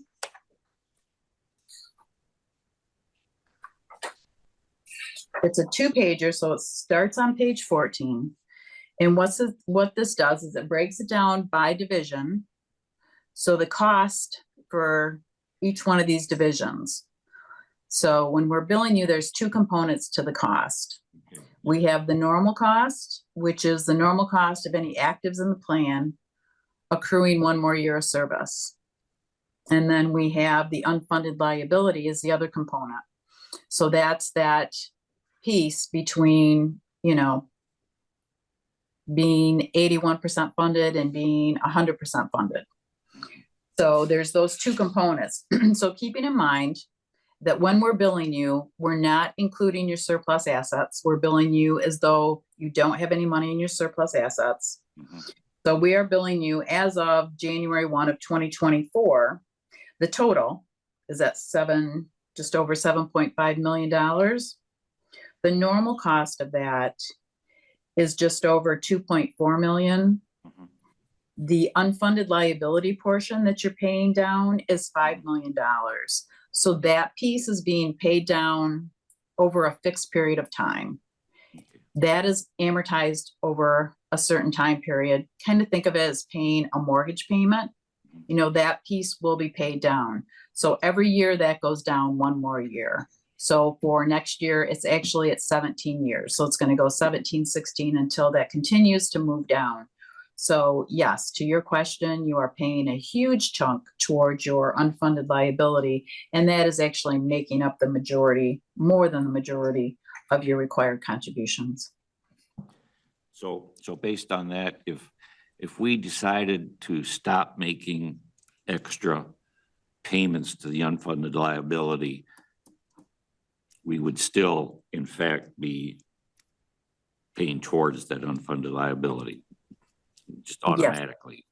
Yes. Yep. Okay. Until you're 100% funded. Once you're 100% funded, then you would just be billed that normal cost for the actives that are still in the plan. Thank you for that clarification. Yes, sir, Commissioner. Dr. Geary. Thank you. Just to follow up, a request on page 13, it has a graph of, at the bottom of the page, of estimated annual employer contributions. Could I get that information in a tabular form so I have a more precise understanding of what the annual contributions will be from 2024 out to 2039? Can I get that in a table? I will certainly ask. I think we could probably do that. Thank you. Thank you, Mr. Chair. Anybody else? I have just a couple of clarifications. Sue, so MERS administers the plan for the county. So you make all of the payments to all of the retirees for all of the divisions for the county. That is included in part of the 19 basis points that you have for the admin fees. Is that correct? Yes. Okay, so I want to make sure that that was clear to everybody, that that's part of that cost. And then the other question I have is the county over the last 13 years or so, 13, 14 years has made a lot of changes to address the pension costs. So we have closed all of our defined benefit divisions. So we have one that will be closing. That's the only one that's still remaining. We have carved out specific groups so we can fully fund them. So that's also helping address our unfunded liability. We have created the surplus division so that we are able to earn investment on these divisions that will help our unfunded liability as well. Having that unfunded liability lower will, again, will reduce our annual required contribution going forward because we'll have a lower unfunded liability to spread out. We've made millions of additional payments. So, I mean, we've really taken the time to concentrate on how we're going to get a handle on this liability because it's an important piece of the county in providing these promised assets to the retirees and to the active employees. Is there anything else that you think that we can be doing that would assist us in getting the unfunded liability paid down quicker? You know, I think that what you're doing, Cindy, I mean, you have made a lot of hard choices. But, you know, trying to get the plan to a healthy place, really with unfunded liability, the only thing that you can do, you know, is reduce benefits for current employees, you know, going forward, which is definitely not a popular option, or just continue to make additional contributions in the plan, to fund that obligation. Thank you. Because there's really not. I mean, it's a promise that's been made to these employees. It's a promise that's protected by the state constitution. And so it is just a liability that has been promised. It just hasn't been funded yet. So it does have to be funded by, when I talk about reducing benefits going forward for employees, that's like bridging down their current multiplier. And the reason that would reduce liabilities is simply because the actuaries are making assumptions that these employees are going to retire out with these current multipliers. If they finished out the rest of their career on a lower multiplier, obviously that liability would decrease because it would be a smaller, which would decrease the liabilities for the county. Maybe not that much, because it depends on how much longer employees have before they start collecting. And there's a lot of variables and assumptions that are built into that. So really, to move the needle more quickly as far as the money in the surplus division, I mean, you're doing, in my opinion, the correct thing. Right now, the way it stands, when we were looking at the graph on page 13, if you look at that graph that's above the required contributions, you can see the difference. And I think this is a great graph to look at when you're questioning the surplus division, because in this graph, if you see that dotted line, the blue dotted line on the top, that's the true assets for the county. Okay, that includes your surplus money. The blue line, the solid blue line underneath that, that's how we're currently billing you, because we're currently billing you as though we're not including those assets. So you can see your true funded level is 81%. We're billing you as though you're only 72%, so that you're reaching that goal more quickly. And that is, you can see that illustrated in this graph. So you see that dotted blue line, and it goes down, right? It's going to dip down before it starts coming back up. That's dipping down due to the loss that we experienced last year. We're smoothing over that impact. So you are going to lose ground for a little bit either way, but then you start going back up again. So if you follow it across and you look at that, 100% line, you can see that that dotted line, your actual assets are going to hit 100% funded around 5 years sooner than if you didn't have the surplus assets in there. And it's a really nice graph that, every year it shows you, where you really are with those surplus assets. And then at any time you can move the surplus assets out of that division, and into your regular plan, maybe as you get closer to 100 or you reach 100. But, when we're talking about this, the whole idea of putting that money in the surplus division is so that, you're still being billed as though it's not in there, but that money is in there and it is included in your assets. And that is your true overall funded level. I did want to just quickly kind of go back to one piece that we didn't really expand on, because we're talking a lot about, the basis points to administer the plan. And Cindy touched on this a little bit. That administration piece, it includes everything in MERS. I mean, that includes all the reporting that we do.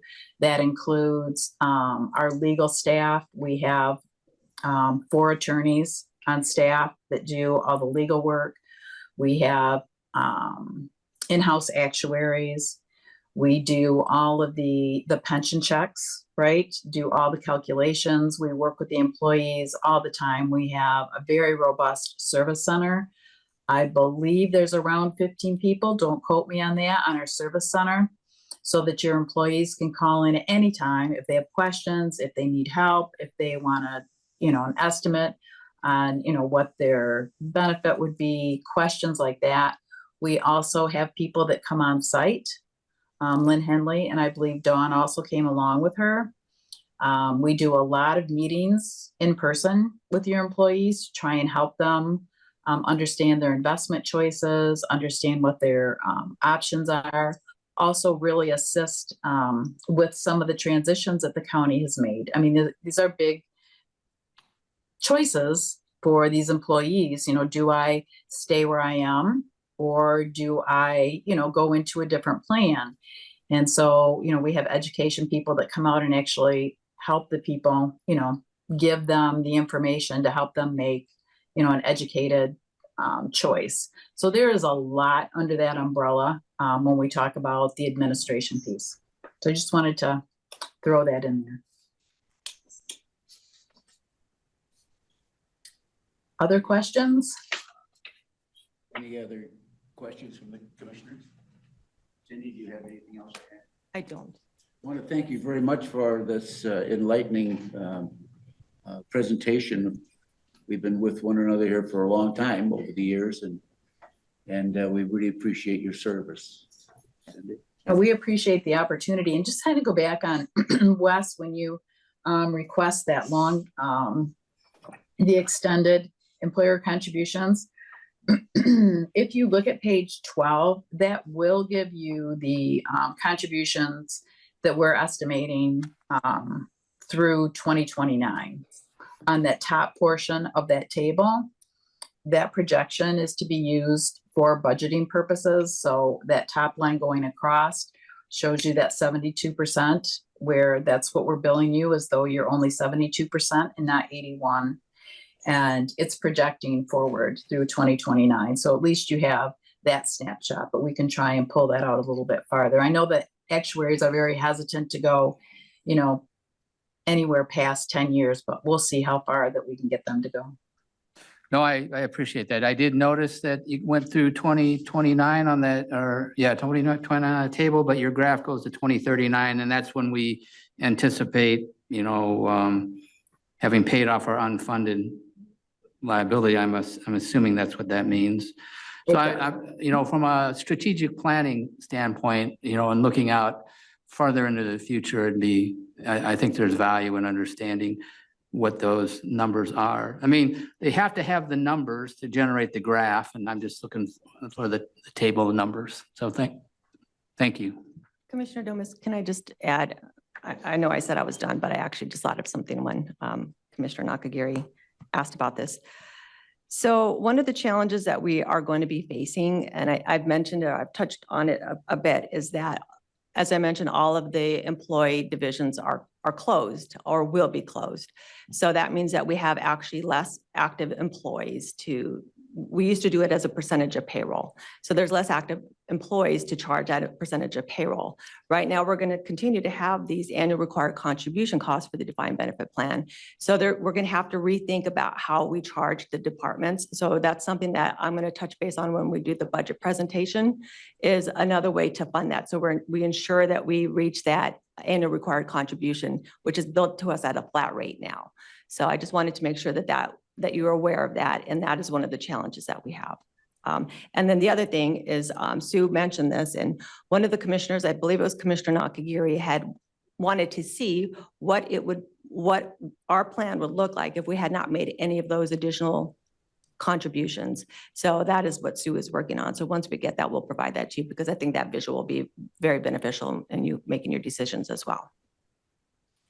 There was one more question that I just remembered that Cindy, you had sent over, and that was regarding the last page in the valuation and why the numbers didn't match up as far as liabilities and assets. And that is due to the Treasury uses market value of assets.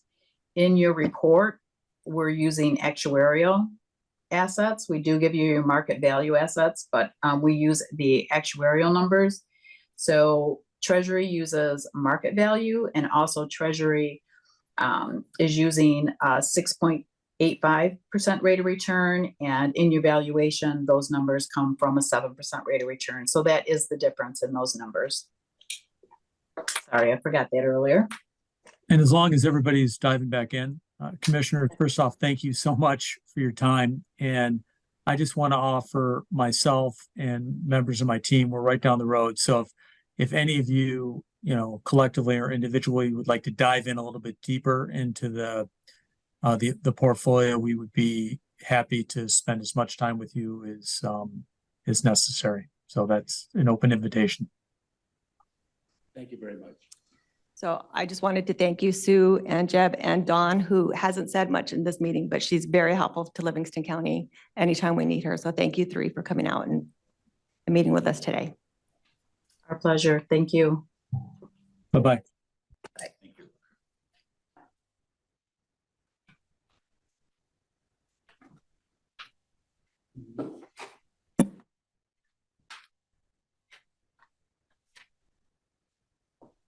Are there any other reports from any members of the board? Okay. Go past that and move on to resolutions for consideration. I will turn the meeting over to Vice Chairman Jay Drake. Thank you, Mr. Chair. We're at agenda item 11 sub A, resolutions for consideration. Number 2023-09-165. It's a resolution pledging the full faith and credit for payment of the Orchard Park Intercounty Drain Bonds, Series 2023. It's brought to us by the Drain Commissioner. Can I get a motion? So move, Helserman. Well, we don't need a motion because it was formally postponed. So.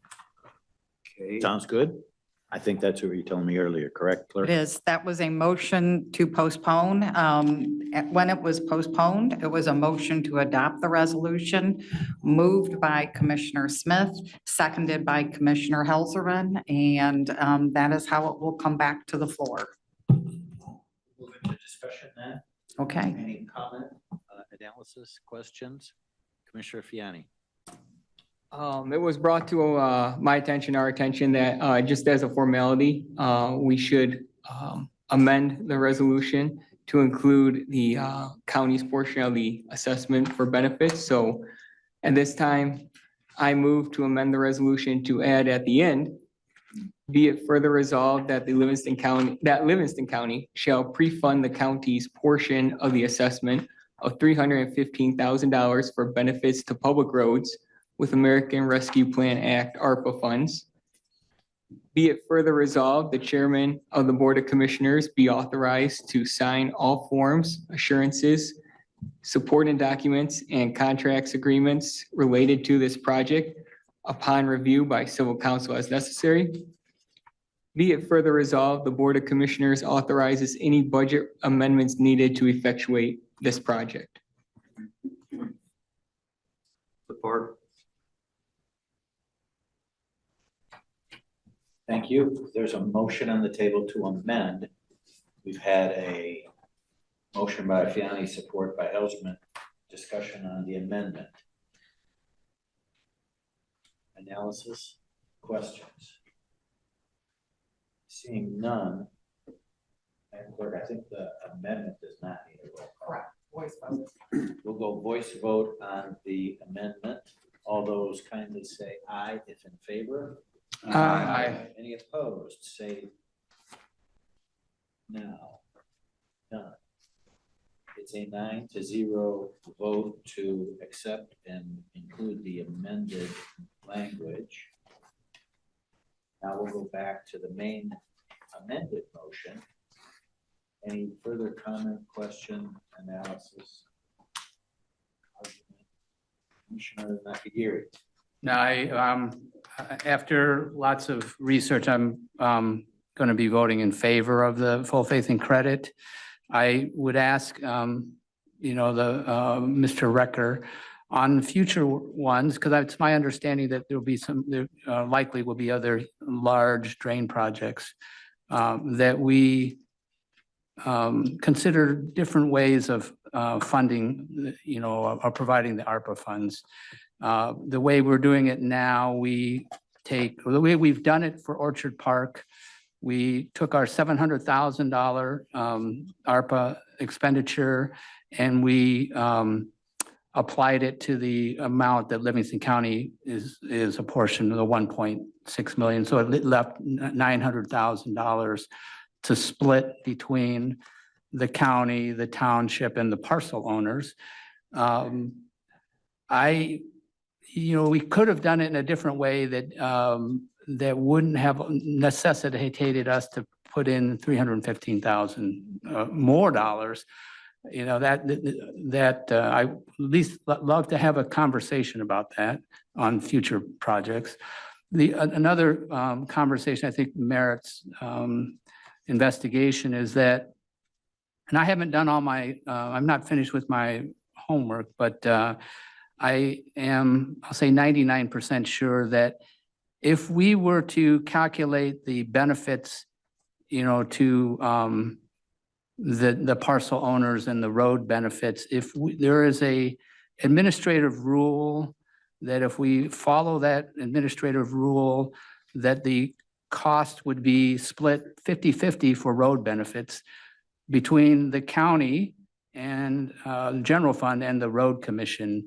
And I have had conversations with Drain Commissioner Jonkier with respect to how was the road benefits calculated for Orchard Park.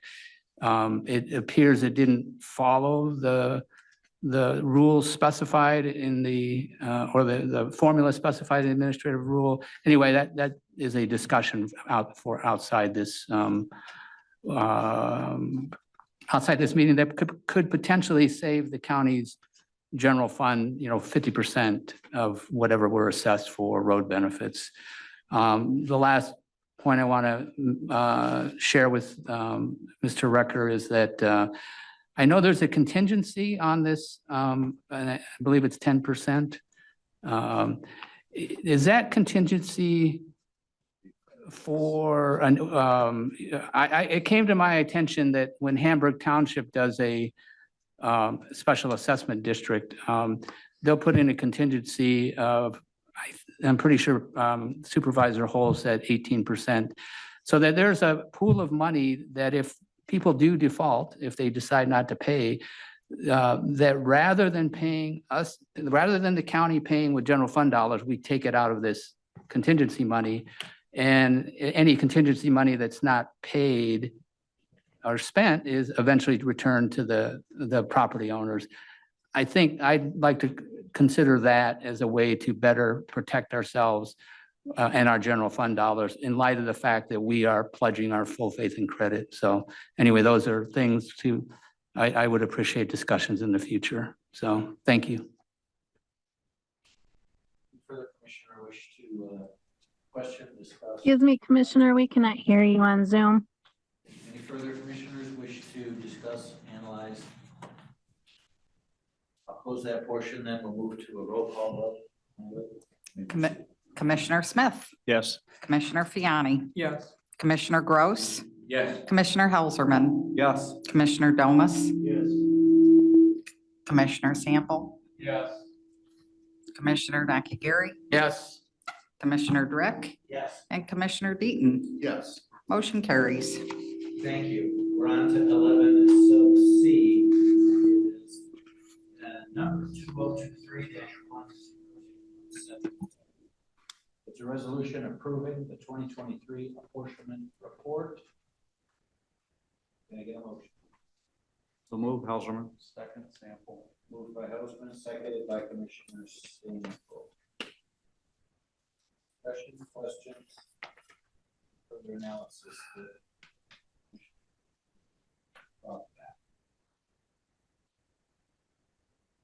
Seeing none, I'll close that portion and move to a roll call vote. Commissioner Helserman, Yes. Commissioner Domas, Commissioner Sample, Yes. Commissioner Nakagiri, Yes. Commissioner Drick, Yes. Commissioner Deaton, Yes. Commissioner Smith, Yes. Commissioner Fiani, Yes. and Commissioner Gross. Yes. Motion carries. Mr. Chair, I would suggest that if this happens again, that we all turn off our mic to see who's, I think it's at mine. is it your mic? Okay.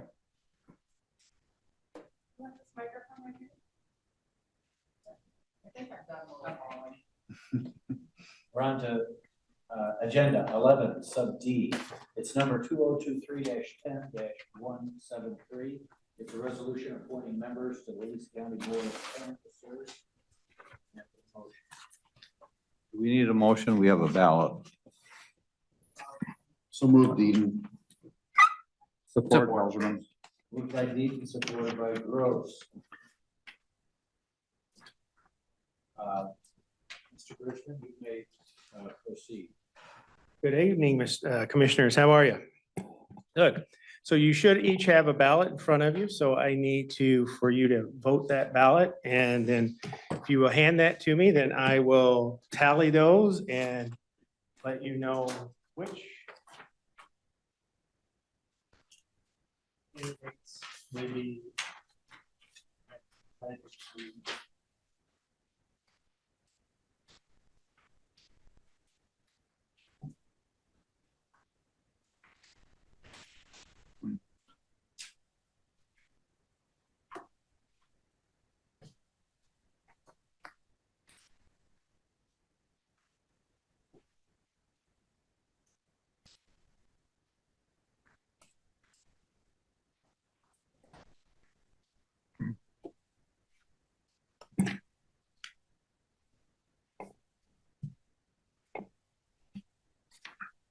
Will point out these are not secret ballots, so your name and your number were included on those.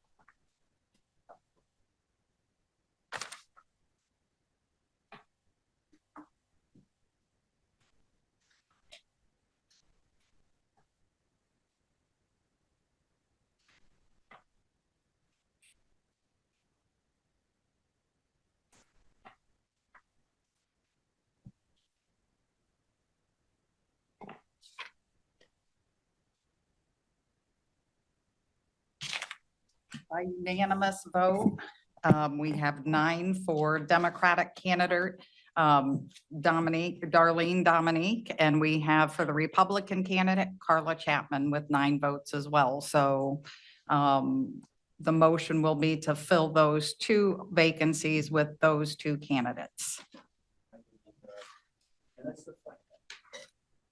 Thank you. Any questions? Thank you, gentlemen. That's right. Always, always. Agenda item 11. 11(7)E. We have to vote. Oh, we have to vote the outcome. On the motion to adopt the resolution. All those in favor of adopting the resolution, kindly say aye. Aye. Any opposed? Hearing none, it's 9-0. Now we're on to 11(E). It's number 2023-10-174. It's a resolution to concur with the Livingston County Aeronautical Facilities Board and approve AV Fuel Corporation as the fuel supplier for the Livingston County Spencer J. Hardy Airport. Move it, please. Moved by Domas, seconded by Gross. Yep. Understanding. Thank you. Any questions? Comment, analysis? Seeing none, I'll close that portion. All those in favor kindly say aye. Aye. Any opposed? 9-0, it passes unanimously. We're on to 11F. It is number 2023-10-175. It's a resolution approving appointments to the Livingston County Planning Commission. May I get a motion? Support, Helserman. Motion by Domas, support by Helserman.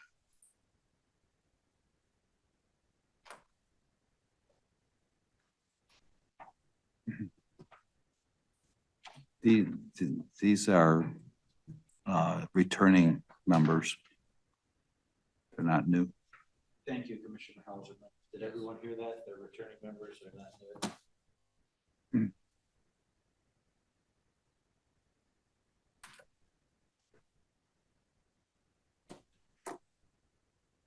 Everyone having read and digested the motion, I'll close discussion and we'll move to a voice vote. All those in favor, kindly say aye. Aye. Any opposed? 9-0 passes unanimously. We're on to 11 sub G. It's number 2023-10-176. It's a resolution approving appointments to the Human Services Collaborative Body. May I get a motion? Motion Smith. Support Gross. Motion by Smith, support by Gross. Any questions, comment, analysis? I believe it's on page 7-9.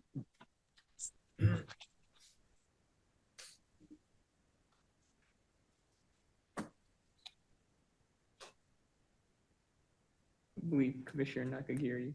Excuse me, I'm sorry, I'm sure not here, chair recognizes.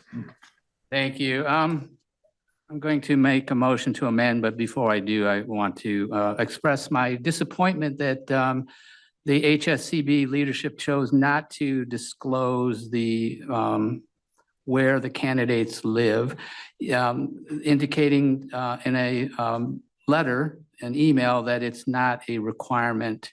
Residence is not a requirement for some of the positions on the HSCB. I still think it's important to know if they live here or not. It's a factor that I take into consideration. I'm not saying that I'm speaking just for myself. Thus, I looked around the internet and discovered that Judith A. McNeely lives in Wayne County, Detroit. And in a little bit more investigation, she's favorable to this racial equity. It's kind of like DEI stuff, which I'm strongly opposed to. I think the vast majority of citizens in this county are strongly opposed to that racist ideology. So I'm going to make a motion to strike Judith McNeely from this list of appointments. Thank you. Is there a second? Second, Sample. We have a motion to amend striking a name of Ms. McNeely, put by Commissioner West Nakagiri, seconded by Commissioner Sample. Open discussion on that matter now. If anyone has comment or question, analysis. Is your major problem residency or the DEI? Do you think that this person is included for some other reason? Do we know if this nonprofit organization works in Livingston County, or is there somebody else from this organization that could be placed in this place? You know, if the organization is working in Livingston County, that's what it's all about. The collaborative is about Livingston County, right? So the question is, does this group serve Livingston County? That's kind of the answer, the question to this. And if it is, do they have a Livingston County resident that could represent this group as well, as good as Judy McNeely? So that's kind of, I don't know who to address that question to. Would you like to address that to the people that are seated at the table? Okay, yes, if you identify yourselves and help us out. Of course. Sorry, just making sure this will work. All right, perfect. Hello, commissioners, and thank you for that question. That's kind of an interesting case here. So I'm Mark Himes, the chair of the Human Services Collaborative Body. So I'm going to try to answer this. I also have here Angela Firth. I'm also part of the Human Services Collaborative Body Executive Committee and part of the committee that nominated, reviewed, vetted the candidates and presented them as nominations to our executive committee and then our full committee vote. Okay, so I can try to shed a little more light here, I believe, because Gleaners obviously serves a lot of Livingston County, especially people who need food assistance, and that's a big portion of our county, especially also too being an agricultural county. There's a lot of food stuffs that are being donated to Gleaners for our residents of Livingston County. So, and I think Judith would probably be the best person for it because she is the director, right? She is, actually, she is in charge of community engagement. Oh, community. At Gleaners.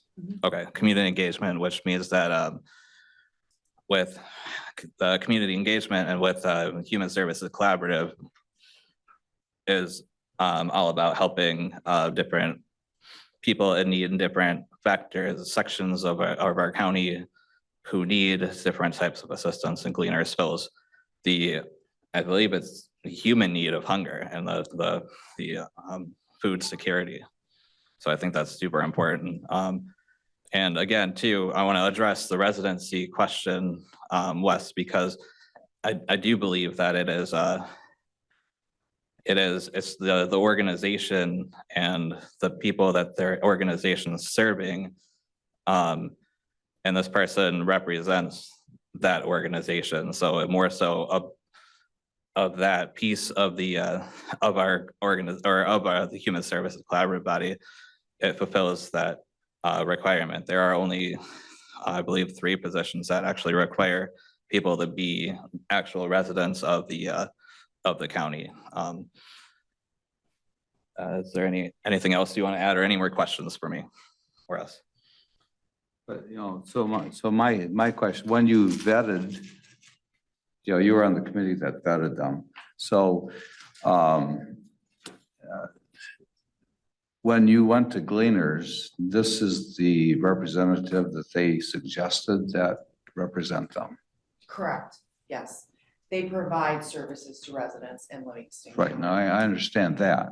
But when you went to Gleaners, they said, this is the person we want to represent our group. So we actually put out a call for membership, so you can apply. We don't necessarily seek out the members. The members apply as people who serve the residents of Livingston County. They apply to be a part of the Human Services Collaborative body membership. So were there 3 or a half, or how many people applied for this particular position now? Do you know that she was picked out of a group of 3, or was she the only one that, if only one person raises their hand, usually they get the job. But so I can answer that question for you. I know that we had, and it often happens where we have the exact number of people to apply for the right positions. We had 5 of them that are open in the membership, and we had 5 applicants that were able to be vetted for these various positions, and that was the nonprofit one, correct? For Judith, yeah. Oh, okay. So there's a nonprofit category that you have, and of the 5 that presented a candidate, you picked Gleaners as opposed to another organization. Am I understanding correctly? Or were there 5 people from Gleaners that put in for this position? Well, there are multiple for nonprofit positions available on the Livingston HSCB. So this one was just up for new membership because a previous member stepped down from that position. So that was up for election along with the other positions that needed to be filled too. Okay. How disruptive would it be to your collaborative to change this nomination?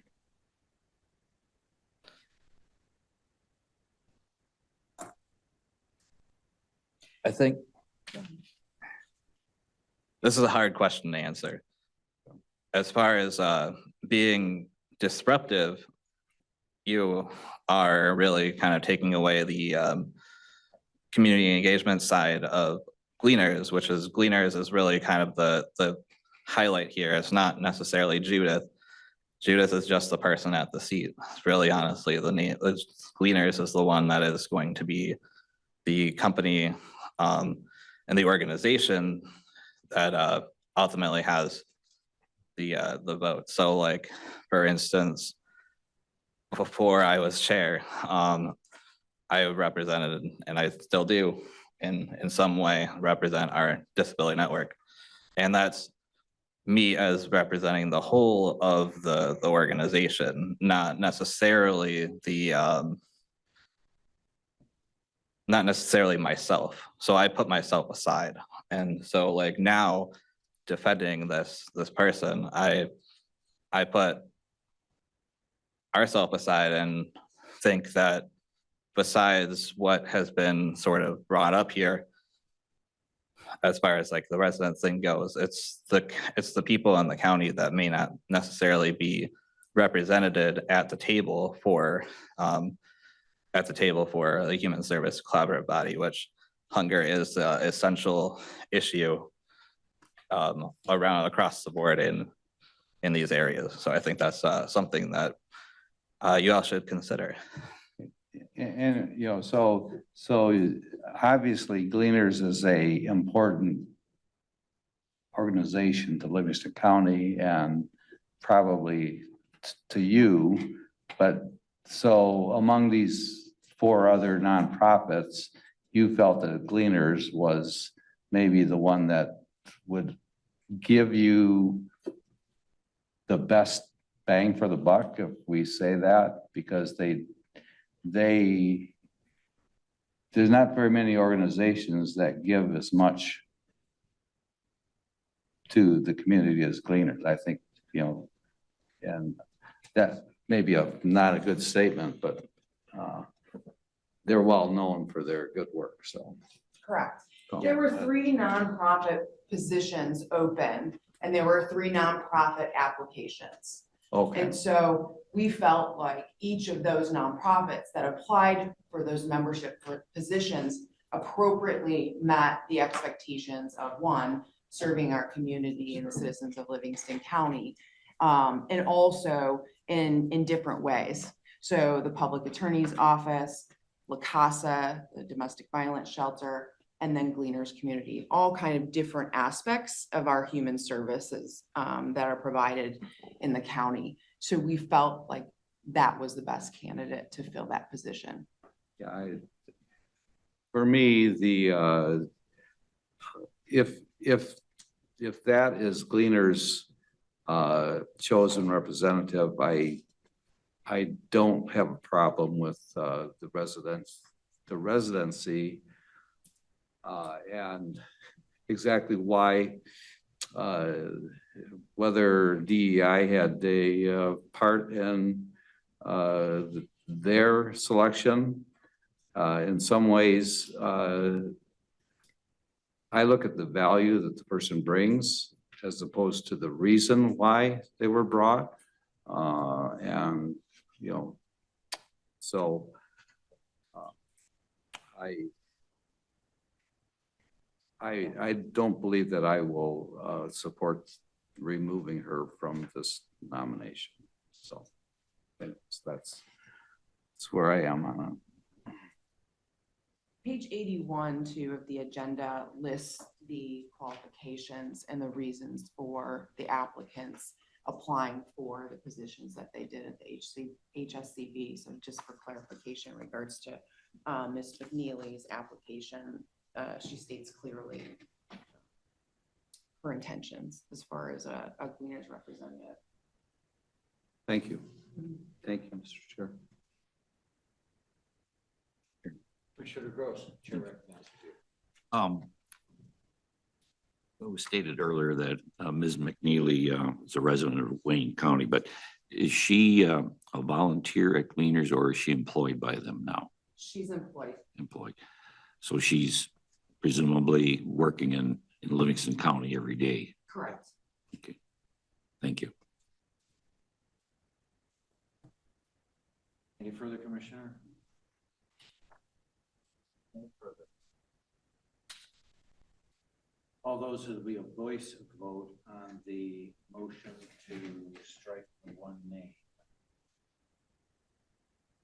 All those in favor and voting yes are voting to strike.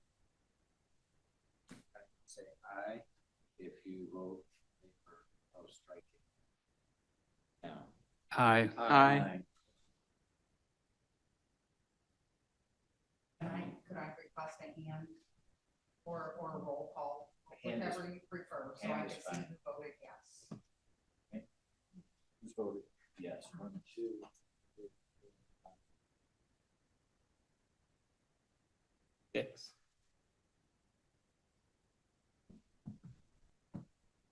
Maybe we should, I'll request a roll call vote, please. Yeah, I don't So- saw 4. So,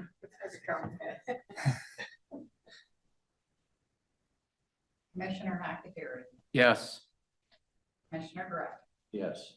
Commissioner Deaton, Yes. Commissioner Smith, No. Commissioner Fiani, yes. Commissioner Gross, No. Commissioner Helserman, No. Commissioner Gomez, No. Commissioner Sample. Yes. Motion to amend carries. On the main amended motion now. A voice vote for that amended motion. Kind of the voice vote, kindly say aye. Aye. Any opposed? Aye.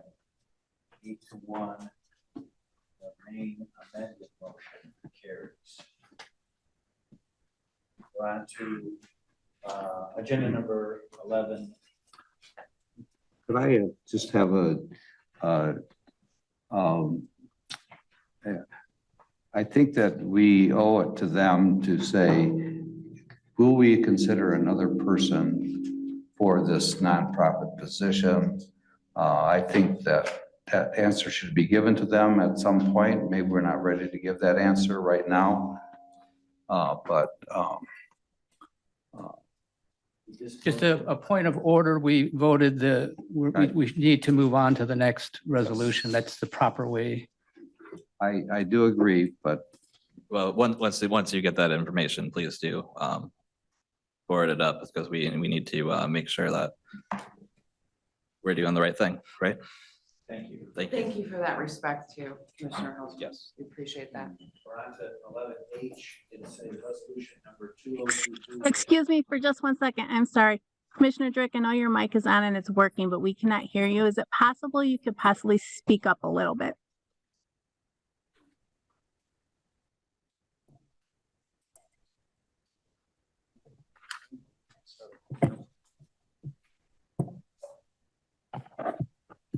We're on to agenda item number 11H. It's number 2023-10-177. It's a resolution establishing Livingston County Health Advisory Committee. May I get a motion? Mr. Chair, I would move that we postpone this resolution indefinitely based on the additional information that we have not had on the original Board of Public Health that this county has had back in 1987, I believe, and that was abandoned in 2003, I believe. Politically, it had nothing to do with public health, had nothing to do with our ability, but it was abandoned and it does have the ability, I believe, is it had for many, many years to give. Commissioner Domas, is your mic on? Yes. To give adequate protection to the people of this county with respect to public health and serve the county well all that time. It was abandoned and turned over, responsibilities were turned over to for Health and Human Services Subcommittee, which had absolutely no bearing at all on public health And we've been without that sort of coverage ever since. I understand there's a motion on the floor by Commissioner Domas to postpone indefinitely. Is there a second? Support Smith. Support and second by Commissioner Smith. We'll move into discussion. Any comment? Any questions? Commissioner Smith, you're recognized. Thank you. The resolution as it sits is defective on many fronts, but the most glaring one, the Chairman Domas pointed out, is that it constantly refers to the oversight by the Board of Health. We have no Board of Health. So this motion is nonsensical in that respect. I do think there's other issues in here that make it even more deplorable, but I do think it's a document based on fear and distrust, which is maybe even more disheartening than anything else. But based on the face of the document, we couldn't possibly approve this anyways. We have no Board of Health. Commissioner Nakagiri, Chair recognizes you. I would say that the county does have a Board of Health. It is our General Government and Health and Human Services Committee. That is our formal Board of Health. Thank you. Any further comment, question? I'll get back to you. Thank you. Commissioner Domas. Yeah. Well, somebody who didn't speak. You're the one that hasn't spoken yet. You have the floor. All right. Well, thank you very much. In fact, I invited our Health Department Director to be here this evening and answer any questions regarding this proposed Board of Health document that we're going to be voting on this evening.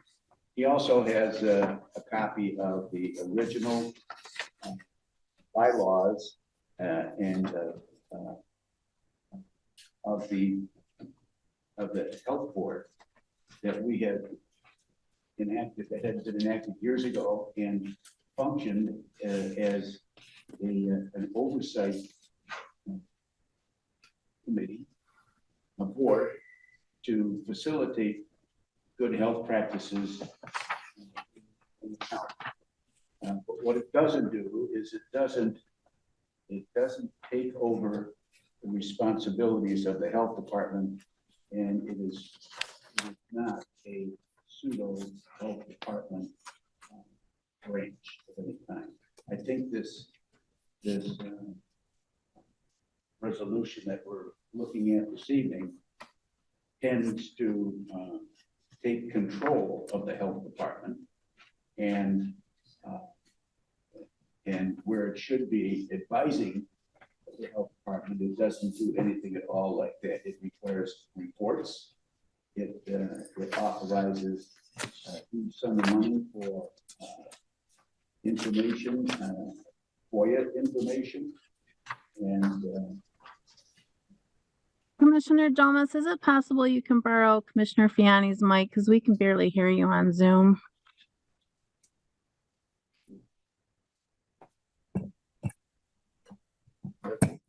take a breath there.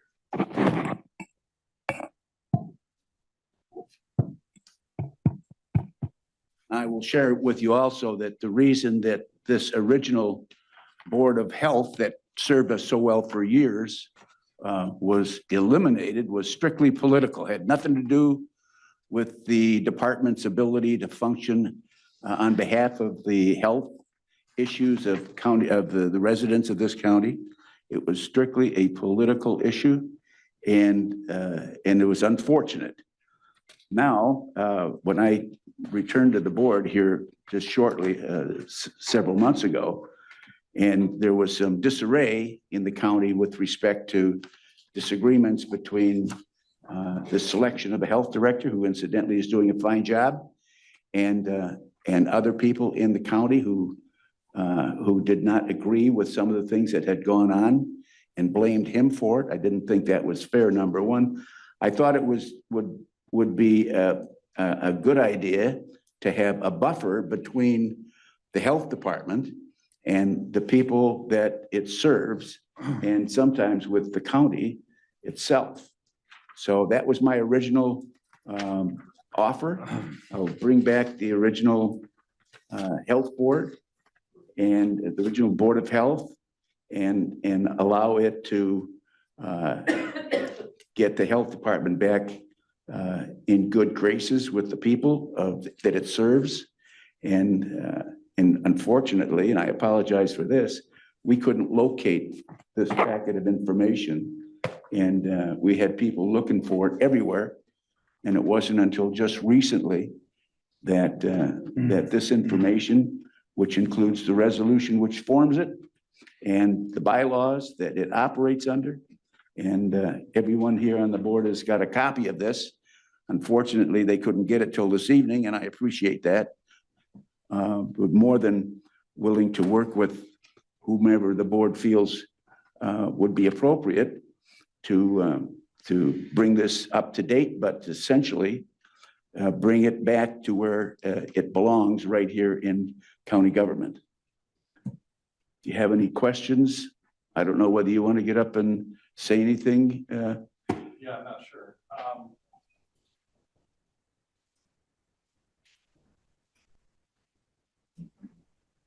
Want to introduce yourself for the record?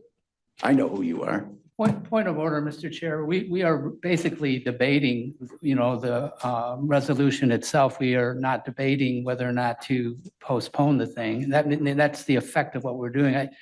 I would urge the committee or the board to decide whether or not we're going to postpone this. We have to stick to the topic. The topic right now is postponement. If we get to the general resolution, you may have a chance. But for right now, the topic is postponement. Anyone wish to speak to postponement? Commissioner Dean. Thank you, Chair. So I'm in favor of the County Health Advisory Committee, but I'm also, we just had this new packet put on us, and then I tried to talk to Chairman Domas before me. We didn't have a whole lot of time. What happened, 20 years ago with this board. So I'm for postponing this as well. Thank you. Commissioner Helserman. As looking at this, what has just been set before us, this document gives this Board of Health more authority than the resolution that we're talking about tonight.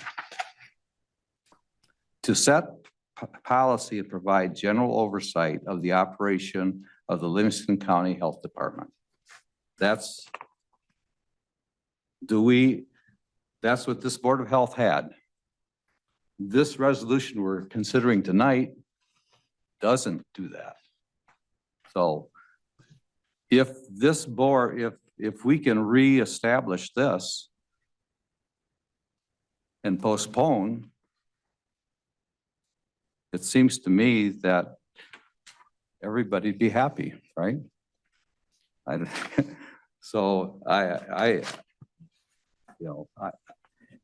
To me, this gives the board, because these are not commissioners on this board. These are citizens on this board. And these citizens will have oversight power over the health department. What is in this document goes far beyond what Chairman Nakagiri's resolution has. Commissioner. So for that reason, I think that I would support postponing. If we want to go back to that, which we all agreed at, we seem to be thinking that the people of 10 years ago had more wisdom than we have, or 20 years ago, whenever it was done. I'm happy to have that discussion when we have more time to talk about it. So. Thank you. Any further commissioner wish to speak? Commissioner Fiani. Yes, initially, I think it'd be appropriate to read what this resolution that is being referenced from October 4th of 2004 calls for. It reads, therefore be it resolved that the Livingston County Board of Commissioners hereby eliminates the Livingston County Board of Health effective January 1st, 2005. Be it further resolved that the health officer shall report directly to the Health and Human Services Subcommittee of the Board of Commissioners. I think that's important because in my recollection of the bylaws for the proposed Health Advisory Committee and for the resolution pertaining to the Health Advisory Committee, I don't see, contrary to Mr. Commissioner Smith's remarks, I don't see how that one impacts the other. I don't understand why the elimination of the Livingston County Board of Health would even prohibit us from having such a voluntary advisory committee. If there is a desire to bring back the Livingston County Board of Health, which would have the direct oversight of the Livingston County Health Officer, I think that would be a discussion for another time. But as of now, I think things operate pretty well, and I don't see any harm in having an advisory committee to provide additional advice and factual information to the board and the department.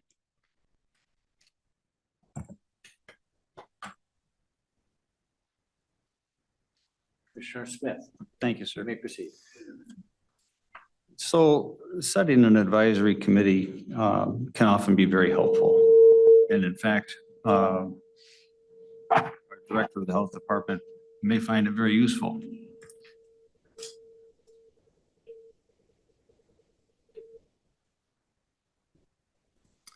That said, I think it might be me. That said, the resolution we have in front of us has been prepared by one person. And I think the rationale for postponement, whether it be to reestablish a board of health, whether it be to review the bylaws, whether it be to consider some of the previous bylaws of the Board of Health, whether it be to expand the Health and Human Services Subcommittee. I think, quite frankly, it needs exploring. And I think it's certainly within the purview of the chairman to assemble a task force to do such a thing. And so I still recommend postponing this.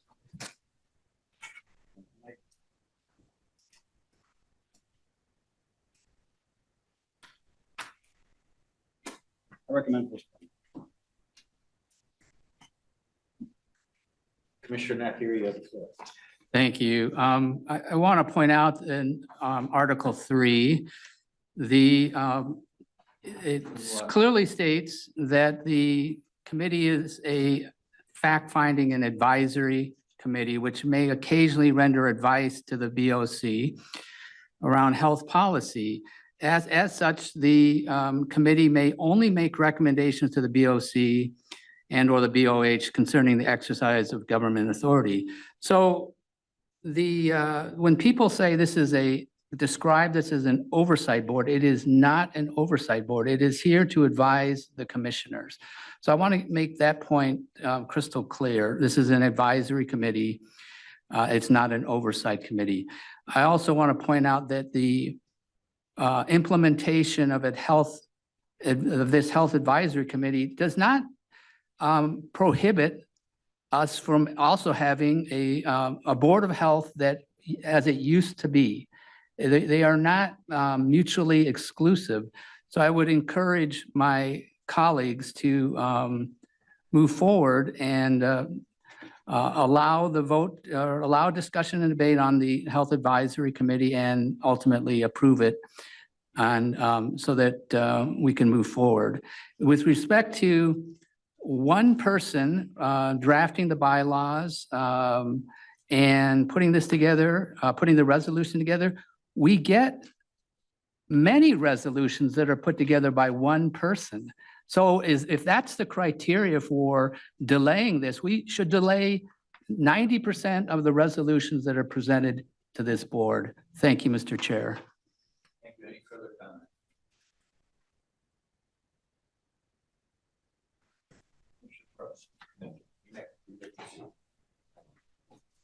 I have a tendency to concur with my colleagues, Commissioner Smith, Commissioner Domas.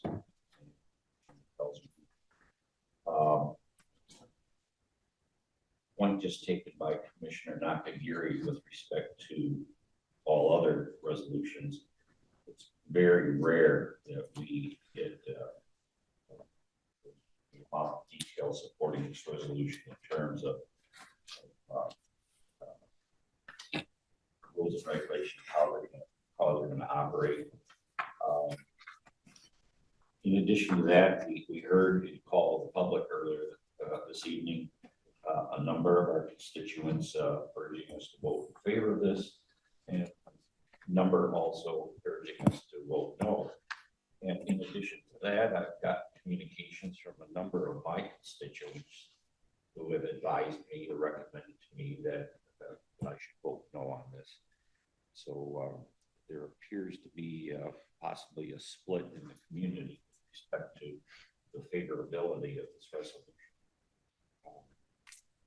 I feel that postponement would be in order, and that perhaps we could form a work session to have open, frank discussion of each and every point before the resolution can come back to the board for consideration. So that's my position. Thank you. You're welcome. Any further comment? Mr. Hausman. I would just say that I'm in favor of both of these. And I do not think that they conflict with each other.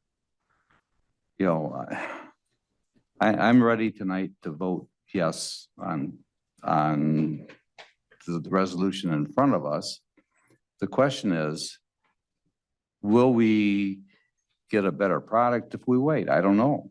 You know, in my mind, it's good the way it is. The question is, do we want to, in addition to that, have reestablish the Board of Health?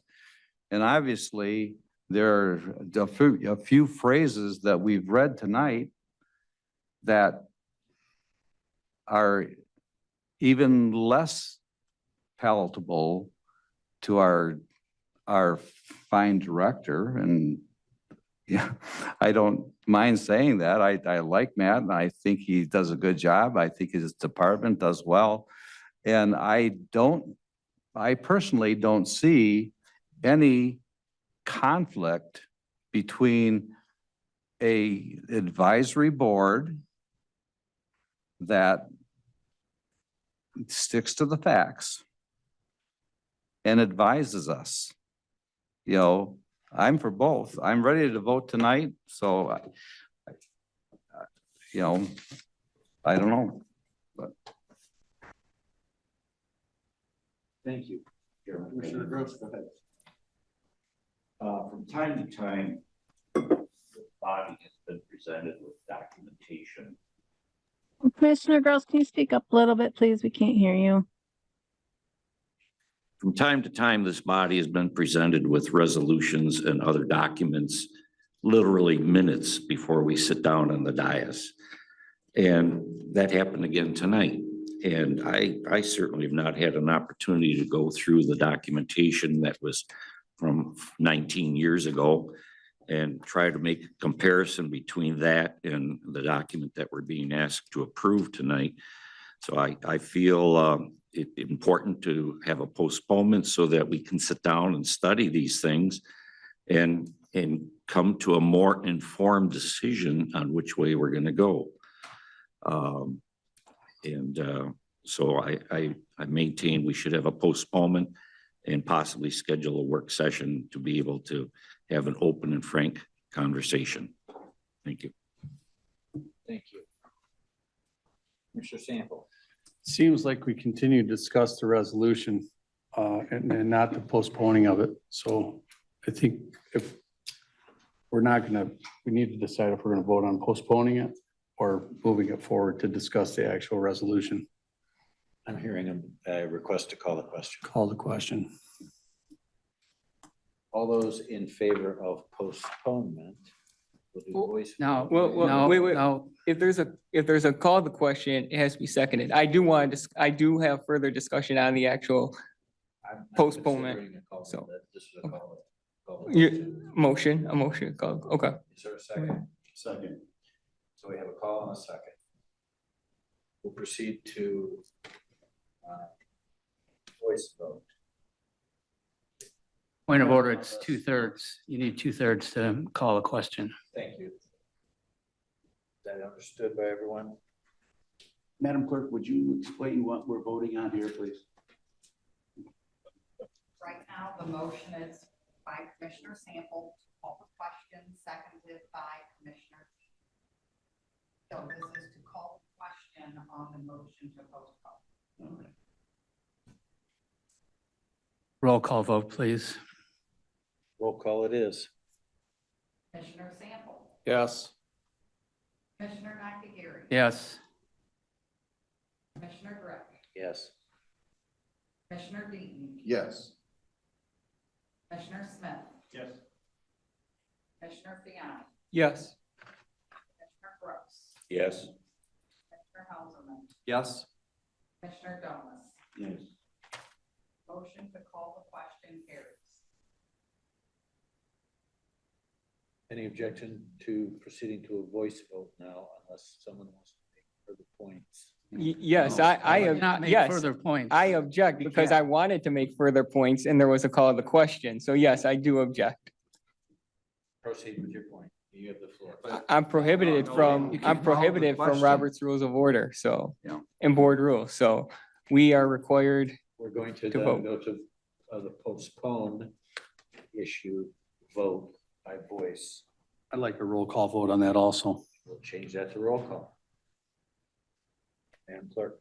Commissioner Domas, Yes. Commissioner Sample, No. Commissioner Nakagiri. No. Commissioner Drick, No. Commissioner Deaton, Yes. Commissioner Smith, Yes. Commissioner Fiani, no. Commissioner Gross, Yes. Commissioner Helserman. No.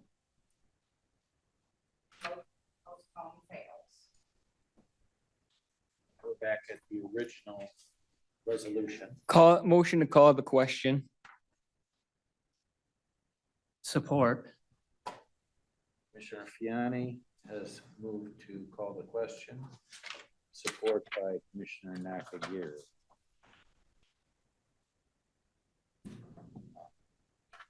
Anybody want to? Do we have a motion on the floor? Yeah, I think Yes, the motion is to approve the, We don't have a motion on the floor, so we This cannot. discussion started, Commissioner Domas made a motion to postpone, so there has not been a motion to adopt the resolution. Correct. there wasn't a motion to, No. The immediate it was motion open to made was to postpone that. Postpone. Yep. Correct. So there's been no motion to adopt. No question to call. There's no question to call. so. I move this resolution. Motion by Helserman. Is there a Second. Second. Second by Commissioner Sample to move the resolution and adopt. Comment, question, analysis, objection, argument. Commissioner Sample. I would argue that there's negativity around this and I don't understand why. I think it's positive to get feedback from the community. I think collaboration between community members, of Livingston County might give more support potentially to the board and to the health director. In the event that there's division, which there seems to be a lot of in the healthcare industry for a lot of different reasons. But I think it would be a great thing to have a collaborative board that folks could bounce ideas off and maybe not flood the health department to take their focus off of some real issues in our community also. I think it gives an opportunity for folks to feel a purpose to do research on their time without the county's dime. I think it's a good thing. I think it's good for the health department. I think it's good for the board.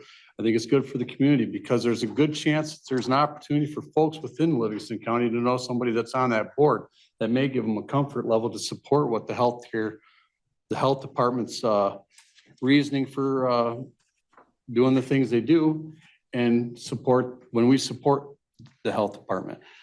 I think there's a lot of folks that want to point this into one direction or the other. And I think it really falls in the hands of an opportunity for a body within Livingston County to give an opinion out there and find some facts. I think it's a good opportunity. That's it. Thank you. Anyone else? Commissioner Nakagiri. Yeah, I just want to elaborate on my vision. My intent is to have a board or committee, if you will, of experts.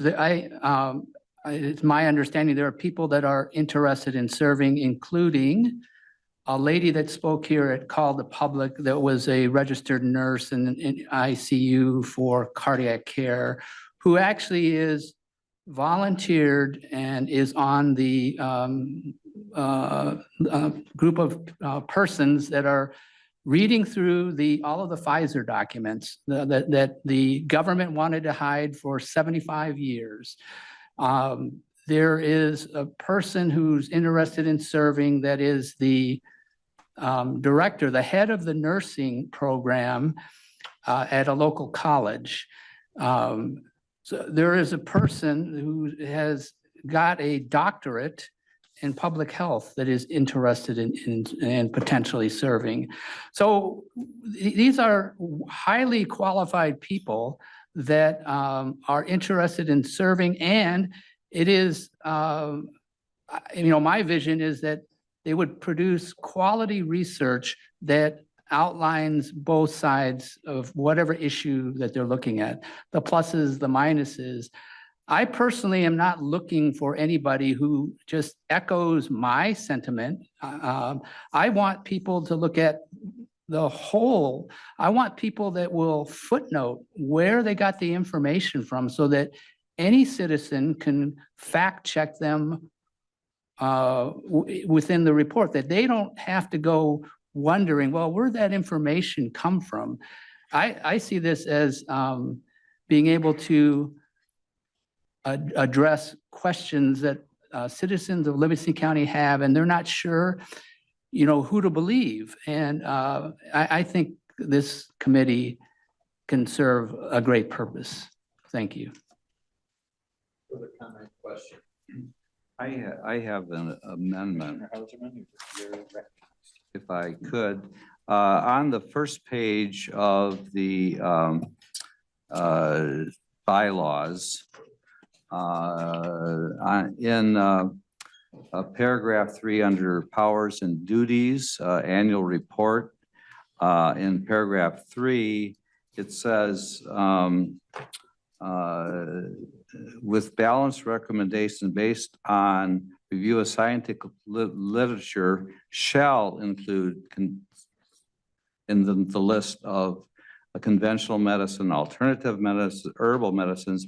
And I would say the word may as opposed to shall, because not every subject will require a shall there. I think that was, I think that would be a healthy amendment, a friendly amendment. I didn't talk with Wes previous to this on this. I just put it to you to change the tone just a little bit for that. Hearing a motion to amend by changing shall to may.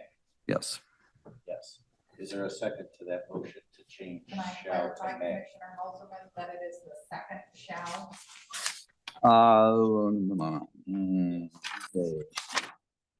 Okay, and,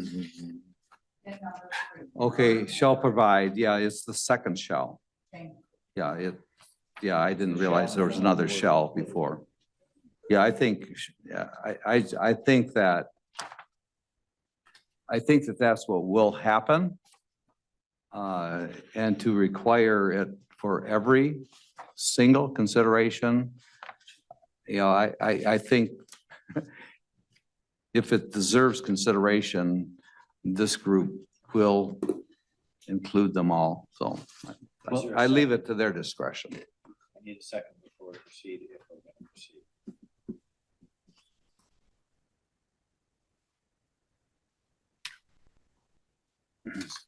Not seeing a second. Okay. Motion dies for no second. Okay, I have more comments if I could. Comment?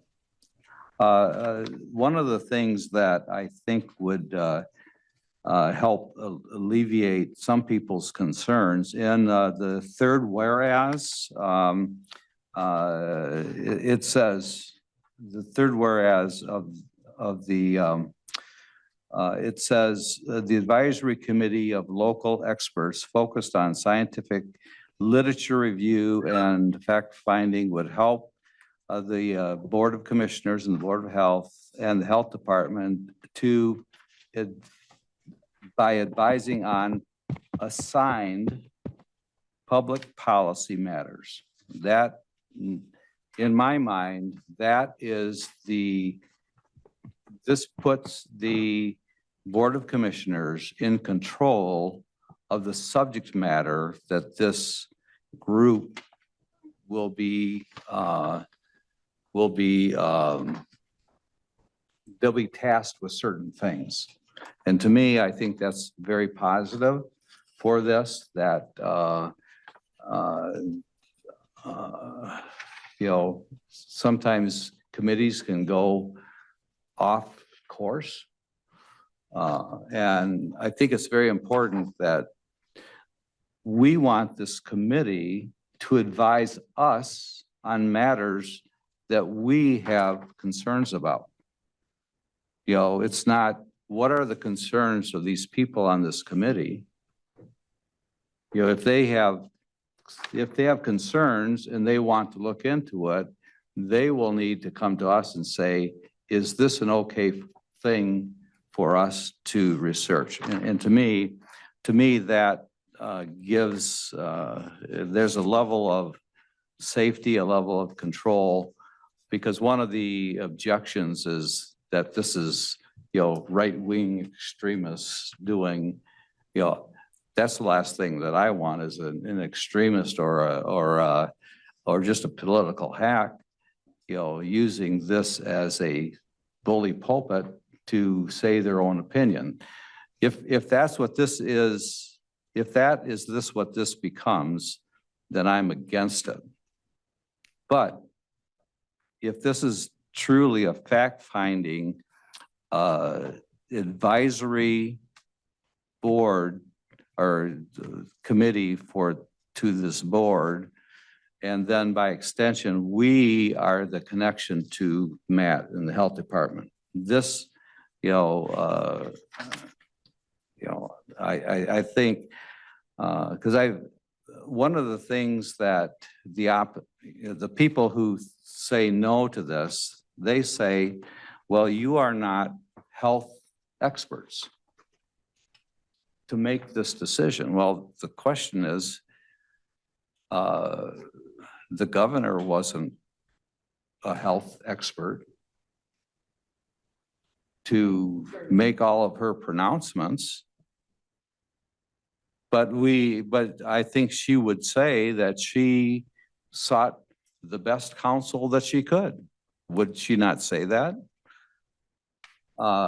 And we should seek the best counsel that we can have, and we can judge whether what they're giving to us is baloney or the truth. the final decision is with us, not with this advisory board. It can be, I'm like Frank. I think and Matt and I had a nice, I thought it was a nice discussion this morning. And I came to it from the rosy side, and he came from, I'm concerned about this and concerned about that. And yes, there are possible concerns. We have, and we have to make sure that those concerns are minimized as much as possible. Then we're reacting to the truth and not to rumor and whatever. So to me, it's a very good idea. I'm for it. If this comes to a dark committee, we can disband it. It has a 4-year limit right now. It will disband at a certain time. It's not a forever committee, another safeguard. And so I think the public deserves thoughtful information. I think that I have looked at CDC right from the beginning of COVID, okay? And the things that I read on CDC was that masks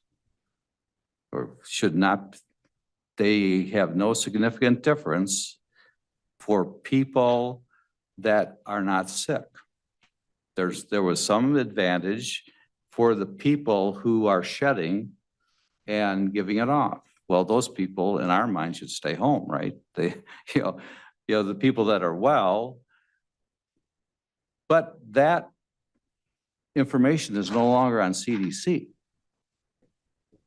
Another thing, when this first happened, I looked for the definition of an epidemic.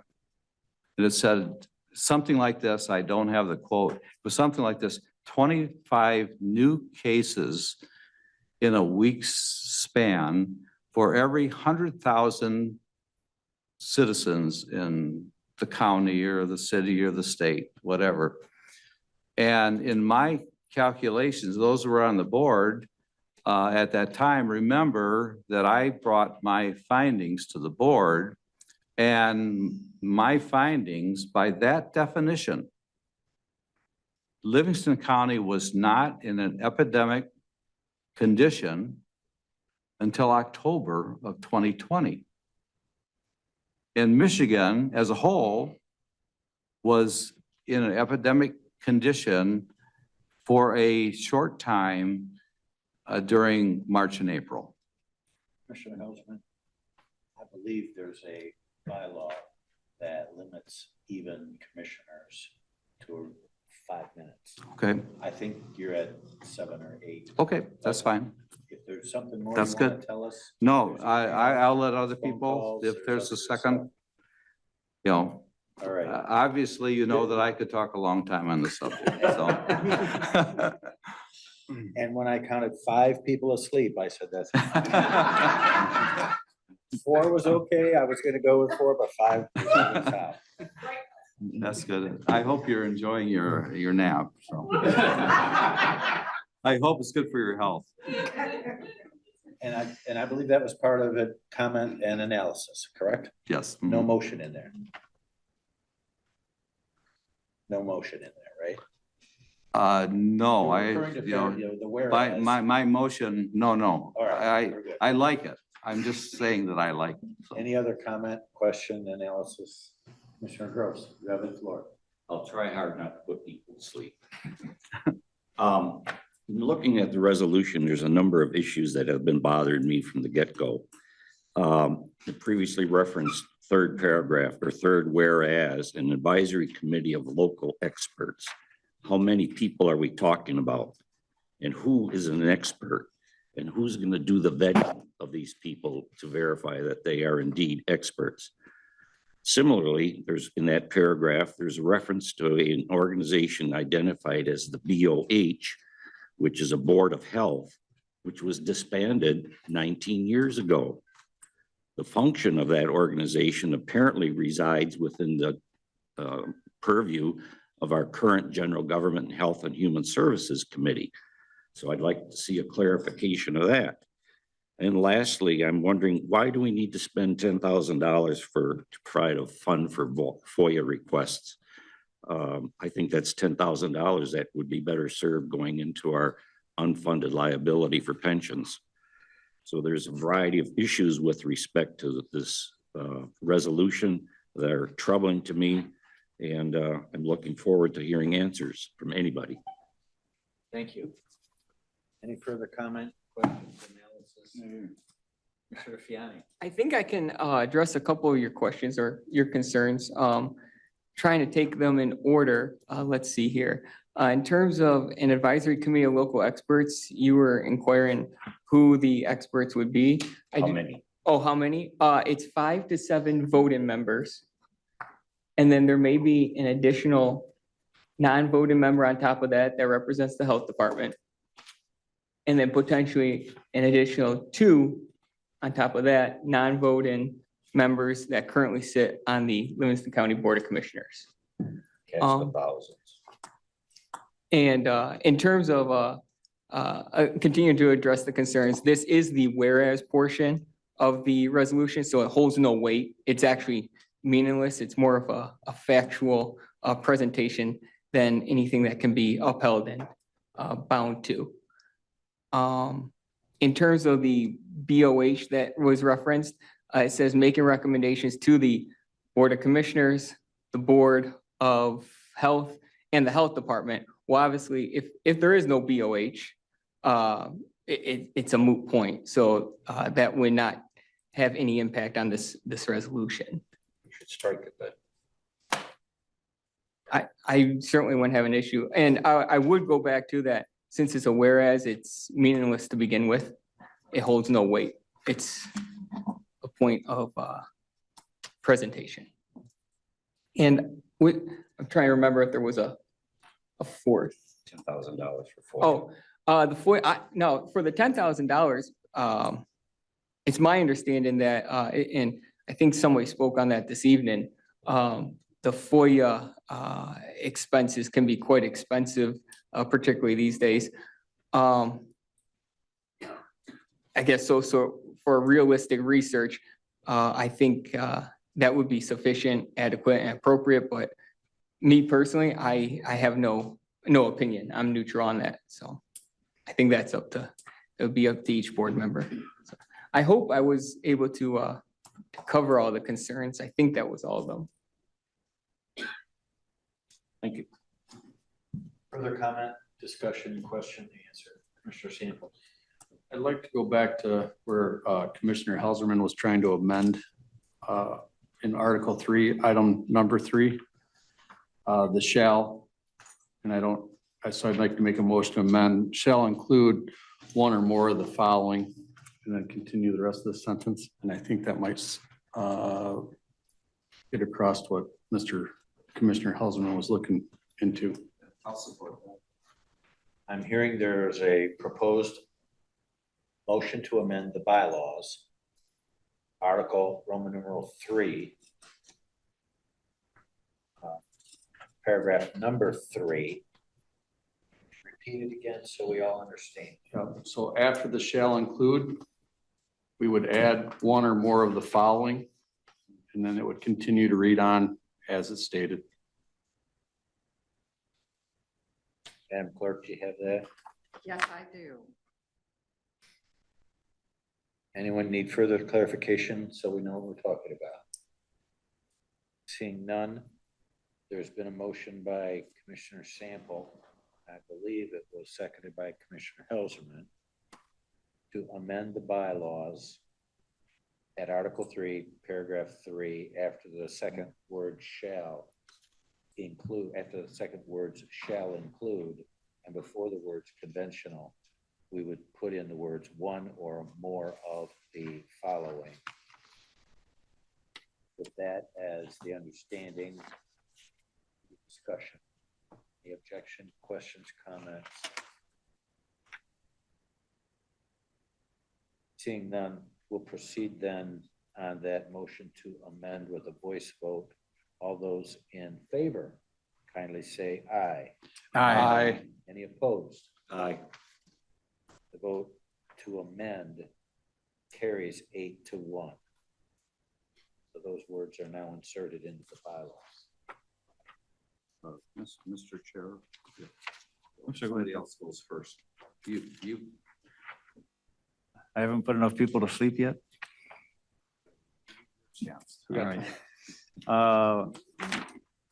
Yes, I brought this up at the last committee. In Article 4, committee organization.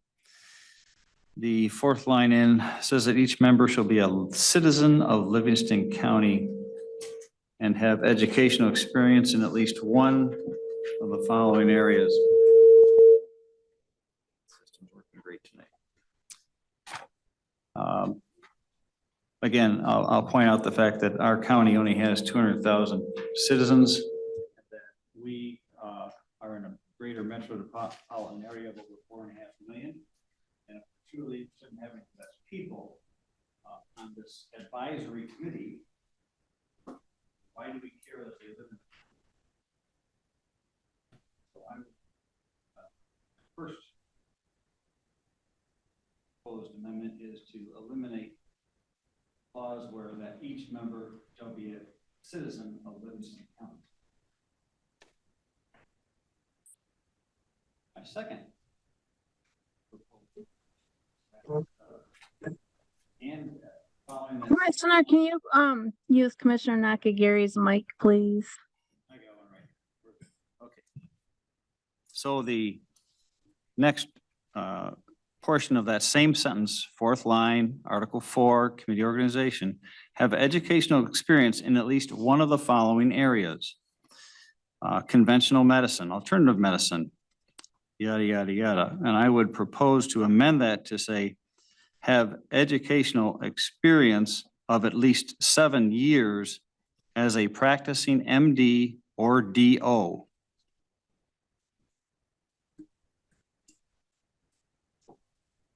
Those are my two recommended amendments to Article 4 of the committee organization. Support for both. Commissioner Since Smith, the do you only have motion that on the table is the motion to approve, I call the question for a motion to approve since Commissioner Smith did not make a motion. Second. I did have a motion to amend by Commissioner Smith. I respectfully contest that it was a motion. It was discussion. It was there. I didn't hear him say motion. I didn't hear him say he moved for it. I heard Commissioner Groves second it, but I heard him say move twice. My ruling is that it's a motion. Okay. By Commissioner Smith. Commissioner seconded by Smith, can I ask though, do you have those motions to amend in writing that you could provide me? I do not, but I'll do it shortly.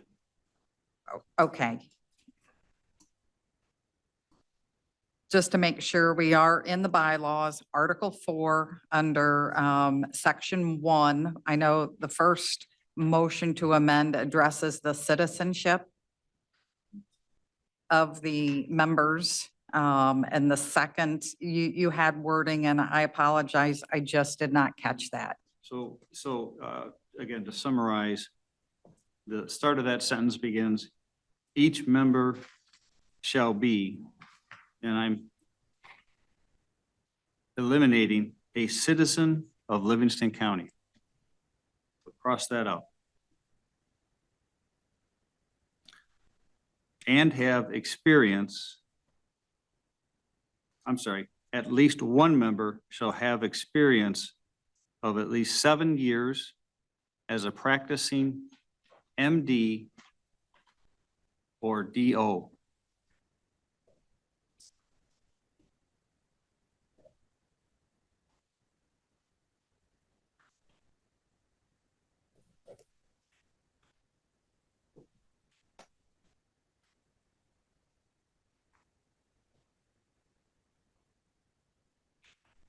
Okay. And seconded by Commissioner Gross. Yes. Thank you. Are you satisfied? You Yes. understand? Very good.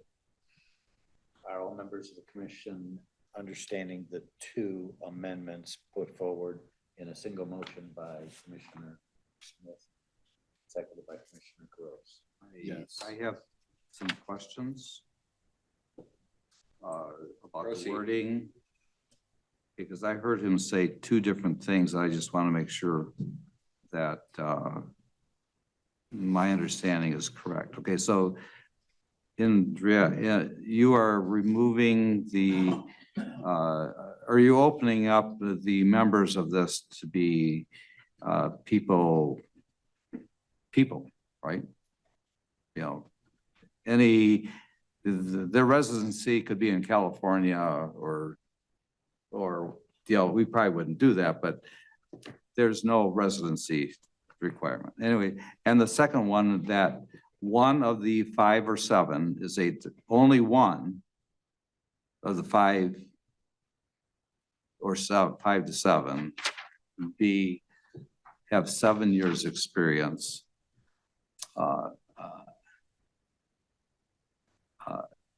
As a practicing MD or DO. Okay.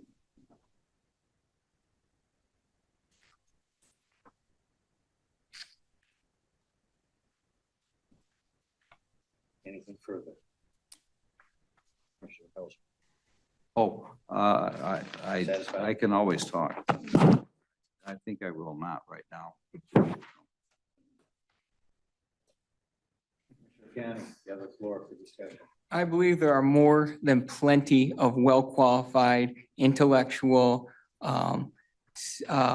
outstanding professional citizens, members of the community right here in Livingston County that know what the community members of Livingston County believe in, and how they, and what they seek in terms of their life, how they're governed, and how they wish to enjoy this wonderful county we have. So I don't see any reason why we would have to look outside of Livingston County to have more than an abundance of talent to fill these roles.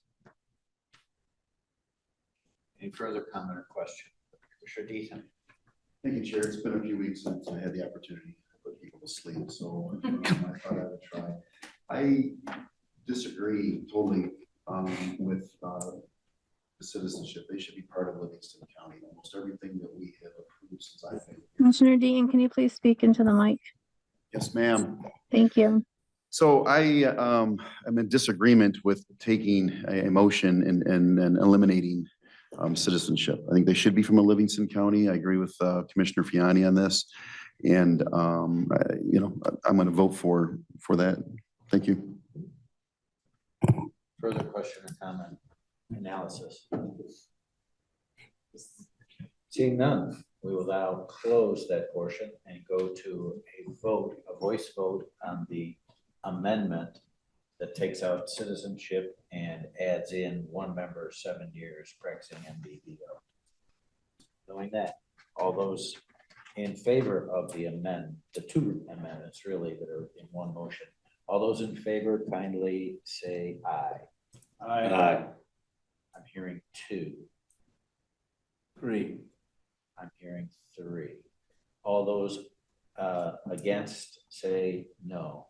No. I'm hearing 6 no. So the amendment of both the citizenship and the number of years practicing fails. Any further discussion, analysis, questions before we get to voting on the main resolution? I have one. Certainly. In regards, this is my opinion, and sometimes opinion is considered when a policy is administered. I believe that the FOIA request should not be for our county department, because each one of us, if my understanding is correct, that each one of us has the ability to get the information that we need in our own right as commissioners. And if we assign a job, then we should give them our local information without having a FOIA request. Now, I see, and I picture this as being not directed in a microscope on our health department. I picture this as a look at Lansing and Washington, and that's where these FOIA requests, unless there's something that we as commissioners can't have access to without a FOIA request. I can't imagine that there's any FOIA that we have to make a FOIA request for some Livingston County information. And I think it would also, okay, we heard the voice thing, we're gonna have to look through 5,000 documents. Okay, well, that takes a long time. And, I think that this board would know, if somebody's going on a fishing expedition, which this is not, that's not how I picture this, is a fishing expedition for our own health department. Because we, as commissioners, he has an open door policy. We can go talk to him, we can ask him. And as much as possible, we want this to enhance a good relationship with the Department of Health and not make it more tense, that's, anyways.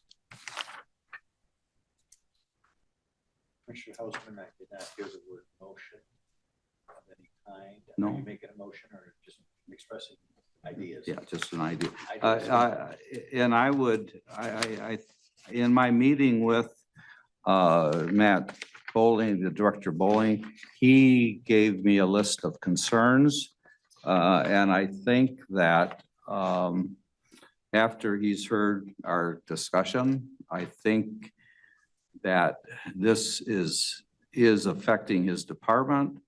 I think it's necessary, and besides that, common courtesy to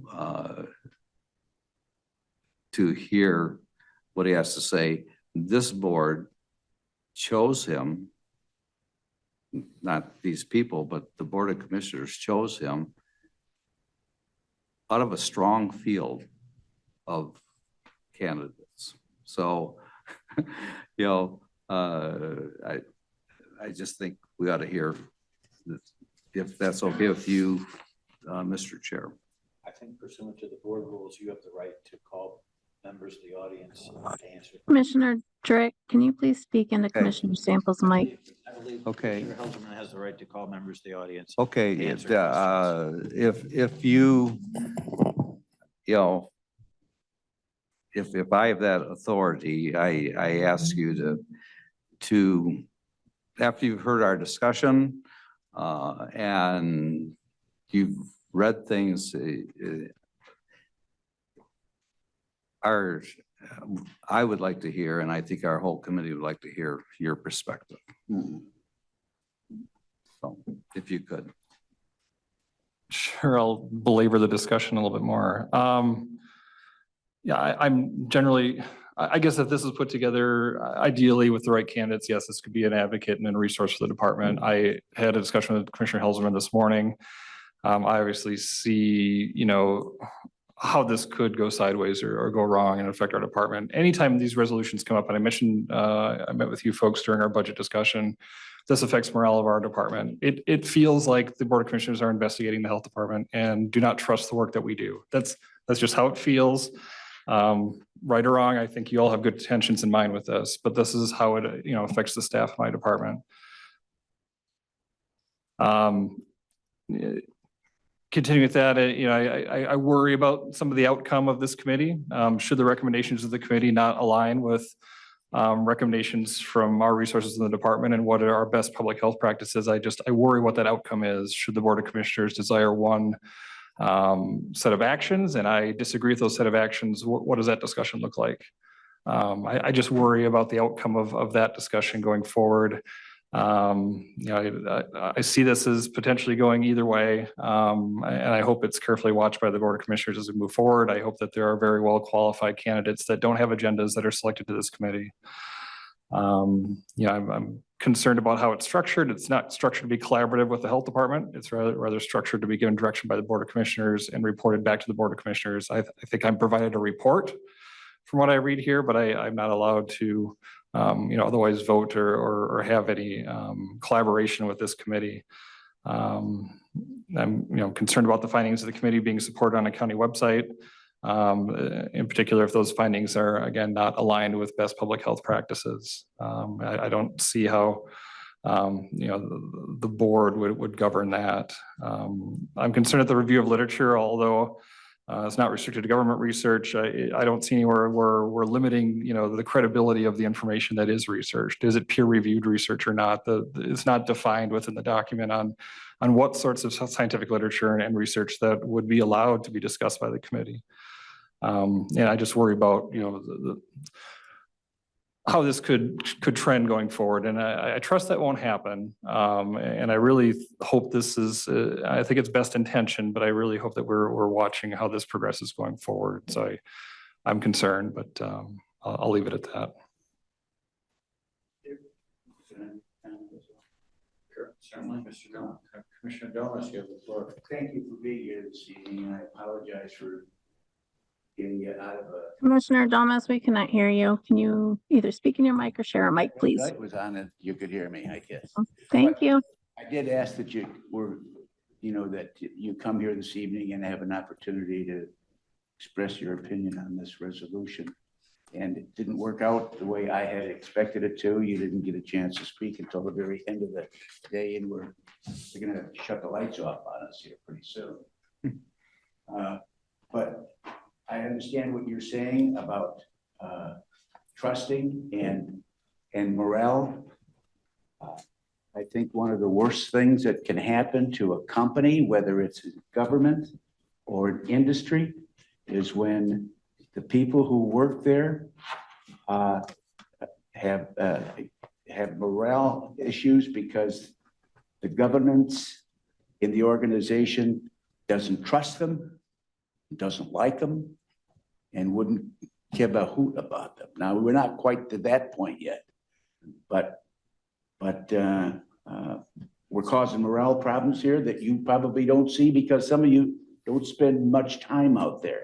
I know that some of you do, and I don't want to besmirch everybody, but we've got an outstanding crew of people working in the health department, in the building department, in the courts. I was stunned when I heard, and don't misunderstand the language, Wes, but to threaten a prosecuting attorney that you were going to get to the bottom of this. We didn't know what the hell the bottom was. And, but there was something down there. And you just, you take the guts right out of a good operating department and company and organization when you establish that atmosphere of distrust and that's about as far as I want to go with it. So, and thank you again. You do a great job, and we should be proud to have. I'm proud that you're running the health department. I don't know how much further that position goes up and down this board, but you got at least one solid backer right here in the middle. Thank you, sir. Thank you. Commissioner Gross. I'd like to make a motion to delete the third be it resolved, which covers the FOIA funding. Or Smith.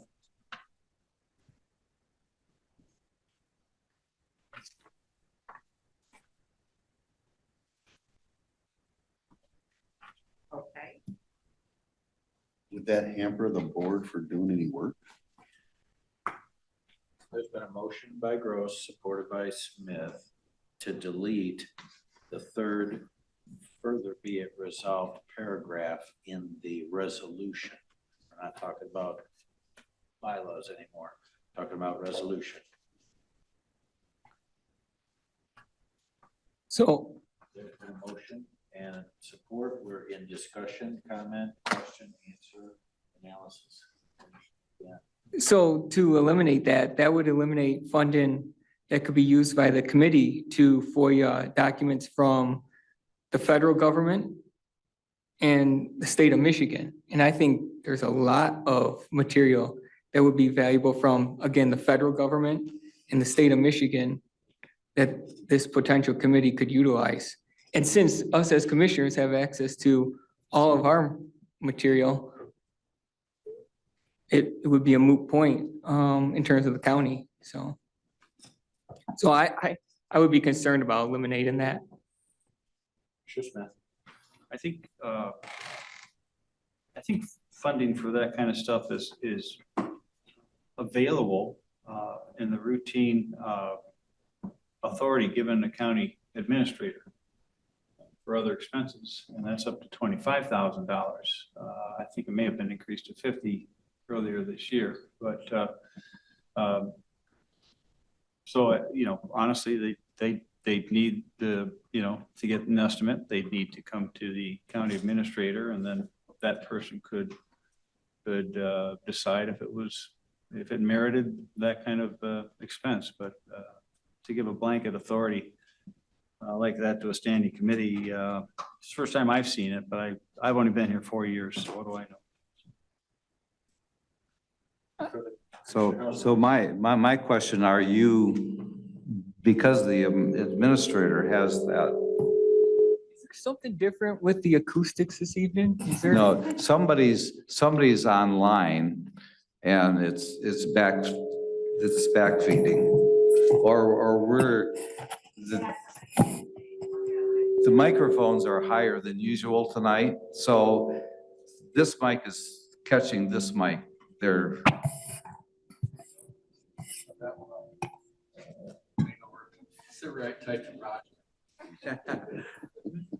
now I forgot what I was going to say. Oh, good. Now remember. Well, are you suggesting that there is an unlimited budget? That if they want FOIA, if they want a FOIA request, they have to come back to us. And if it's $30,000 and we think it's an okay thing, so you are saying $10,000 may not be enough, or that each FOIA request should be based upon its own merit as opposed to giving them a blanket authority. Is what is the purpose? Because I can understand that if you're saying, well, the administrator has $50,000, authority, why limit it? I kind of don't think that's what you're saying, but that was the argument that you gave, that the administrator could, or the board itself could take each potential FOIA request and say, this is your budget for that particular thing, so I don't know what you're trying to, are you trying to limit, or are you trying to open the door, or? No, I assume the question's for me. So sure. The intent is simply that should the what is this advisory committee say, hey, we need to look into this, and they look into a FOIA request and they say the FOIA request is, pick a dollar amount, $8,000, right? Because it's 20,000 pages or whatever. That they only need to go to the county administrator, and the county administrator, if for some reason the county administrator says, look, I view this as a frivolous request, he can say no. However, if this board works as intended, the county administrator is likely going to sign it and say, go for it. And, okay, so if the administrator says no and they bring it to the board can say yes, so the board can say yes to almost anything and no to almost anything, but, so. We, My thoughts on this are that, $10,000 isn't going to cover very much. If the committee decides that they want to submit a FOIA request to the federal government or any of its ABC agencies or the state of Michigan, chances are the estimate coming back is going to be significantly larger than $10,000. And granted, the either acting administrator or at the time we may have a full-time county administrator has discretionary properties that they could go up to $50,000. They could say yes or no. I'm assuming that the experts that are going to be on this committee are going to have the ability to do a lot of research on their own, that there may never be a need for a FOIA request.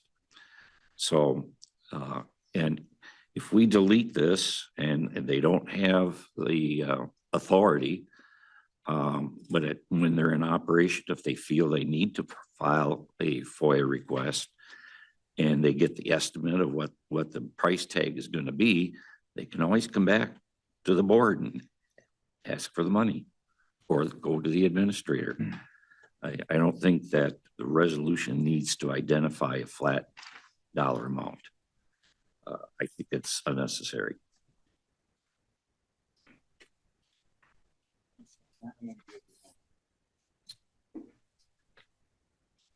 I am all set at this time.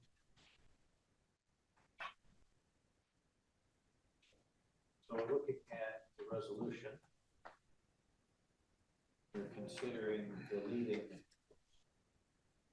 my opinion, deleting the entire. Commissioner Drick, we cannot hear you on Zoom. Mr. Gross, correct me if I'm wrong, we're considering deleting the entire third paragraph.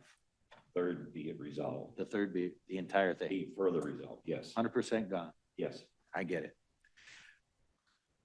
With that understanding, any further question or comment? I just think that there are, if the idea is to take out the amount, it seems to me that it should be just the amount, because see that such requests are limited to supporting fact-finding mission as described in these bylaws. See, this not only gives money, but it also gives a limitation. So when we I'm favorable to take out the $10,000, but I'm not favorable to remove the whole paragraph because I agree with Commissioner Gross that $10,000 may not be enough. And if that's the goal of the amendment is to allow more money to go towards FOIA, I'm all for it. So. Madam Clerk, do you have the same understanding as I do that this is a motion to delete the entire? Yes, I have it down, a motion to delete the third be it further resolved. There we go. It was a motion by Commissioner Gross, supported by Commissioner Smith. I'm closing the discussion. We'll do a voice vote. All those in favor of the motion to delete the third be it resolved by 100%, kindly say aye. Aye. I'm hearing 2. I heard 3. Commissioner Domas, Gross, and Smith. Is that correct? That's correct. I didn't hear. All right. We're at 3 ayes. The others would kindly say no if you're voting against the motion to delete 100%. No. No. That's at number 6. So that motion to delete by 100% is denied. Commissioner Nakagiri. I would make a motion to call the question. We've Support. Motion by Commissioner Nakagiri, support by Commissioner Helserman to call the question. I'm understanding a 2/3 majority required, correct? Yeah. Any objections to that? 2/3, and we'll do a roll call vote. Madam Clerk. Commissioner Nakagiri, Yes. Commissioner Drick, Yes. Commissioner Deaton, Yes. Commissioner Smith, Nope. Commissioner Fiani, Yes. Commissioner Gross, No. Commissioner Helserman, Yes. Commissioner Domas, No. and Commissioner Sample. Yes. Motion to call the question carries. We'll do a roll call now, vote for the resolution itself. It was moved by Commissioner Helserman and seconded by Commissioner Sample, and there is one amendment by Commissioner Sample's motion to amend it carry bylaws. everyone understands that. Roll call vote, please, on the entire resolution. Commissioner Helserman, Yes. Commissioner Domas, No. Commissioner Sample, Yes. Commissioner Nakagiri, Yes. Commissioner Drick, Yes. Commissioner Deaton, Yes. Commissioner Smith, No. Commissioner Fiani, Yes. Commissioner Gross. No. Motion carries. Thank you. We're on to agenda item number 12. Entitled Accounts Payable Reports, Sub A, claims dated October 10th, 2023, and also Sub B, payables dated September 16th through September 29th, 2023. Can I get a motion to adopt? Support Deaton. Moved by Helserman, support by Deaton. All those in favor kindly say aye. Aye. Any opposed? 9-0 is the vote. 12A and B is passed unanimously. Item number 13, call to the public. This is a 2-minute call to the public. Anyone in the room would like to talk to us, tell us things, inform us? I do not have any cards at the time.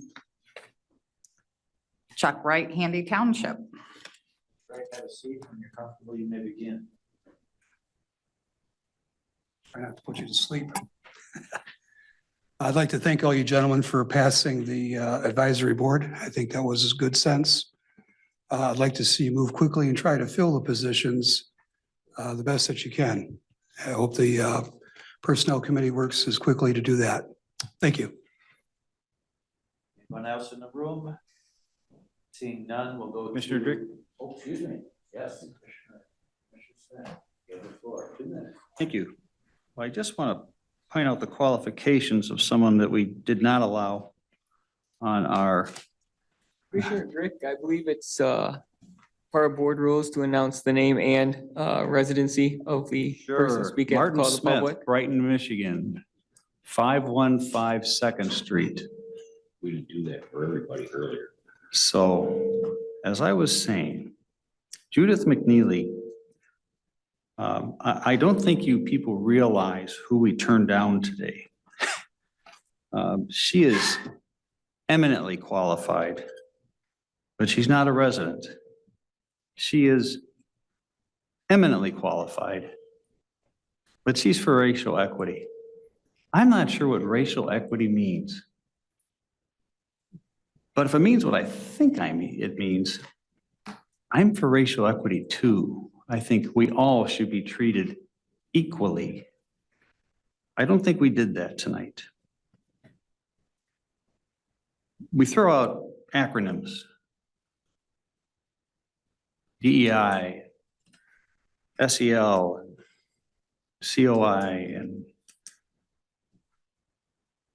these acronyms bring a cloud of fear for some reason. Oh my gosh, we can't have that.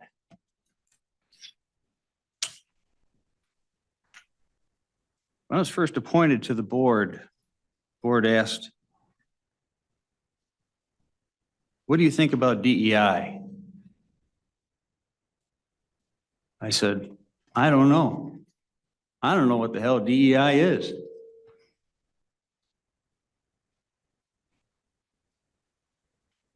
I know what racial equity is, unless they've changed the definition.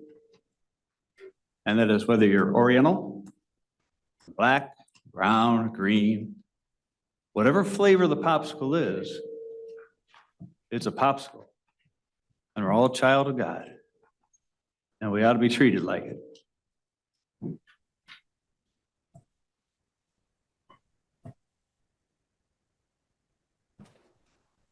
Thank you. Any further cards? Lisa R. from Hamburg.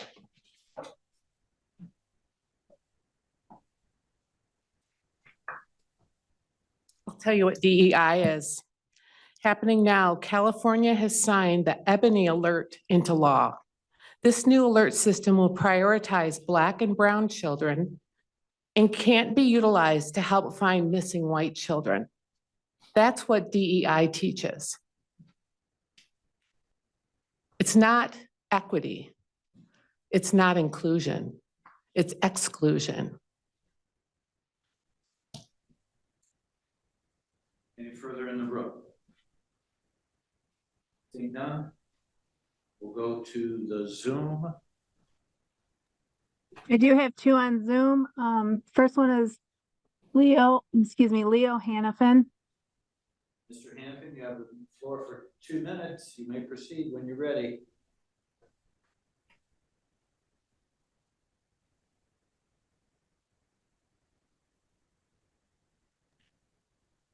You must be muted. He is not muted. Mr. Hannafin, I don't know if your mic's not working, but I do show that you are unmuted. We just cannot hear you on our end. Nope.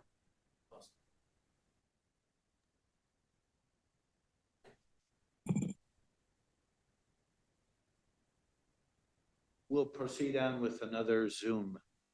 And hopefully we have good electronics to communicate 2 ways. Hi, this is Cindy McNevich. Thank you, Cindy. You have the floor for 2 minutes when you're ready. Okay, from Hamburg Township.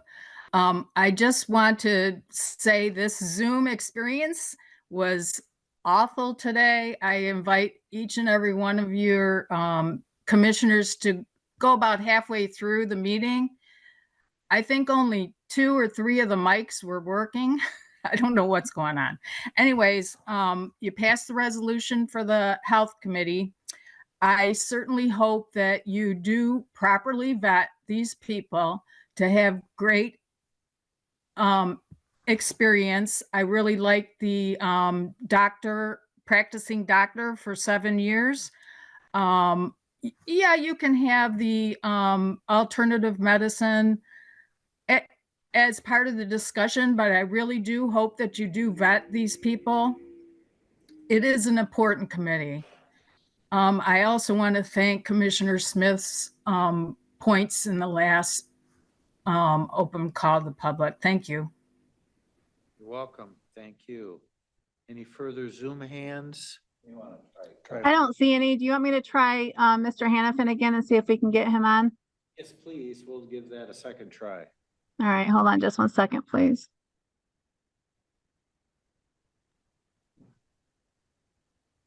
Well, we still cannot hear you, Mr. Hannafin.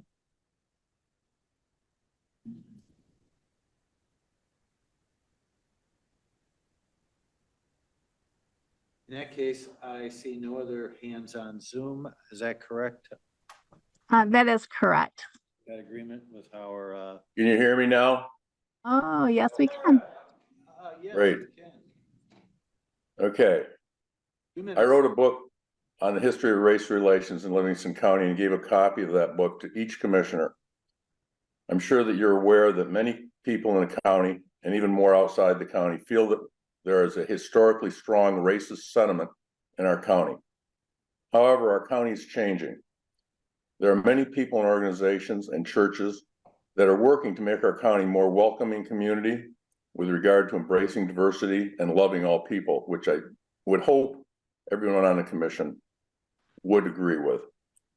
2 days ago, in an effort to represent those changes in our county, I led a group of residents who walked at Focus Hope in Detroit behind a banner reading, "Livingston County People of Faith, uniting in love for all people."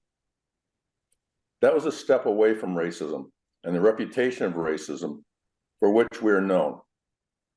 The rejection of Judith McNeely tonight was a step back to the racism for which our county is known. It is absolutely abhorrent.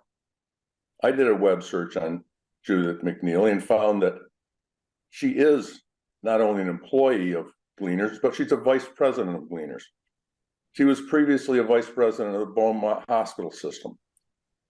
In 1994, she was named one of 40 under 40 by Crane's Business in Detroit, and her biggest achievement was providing higher education for minority young people.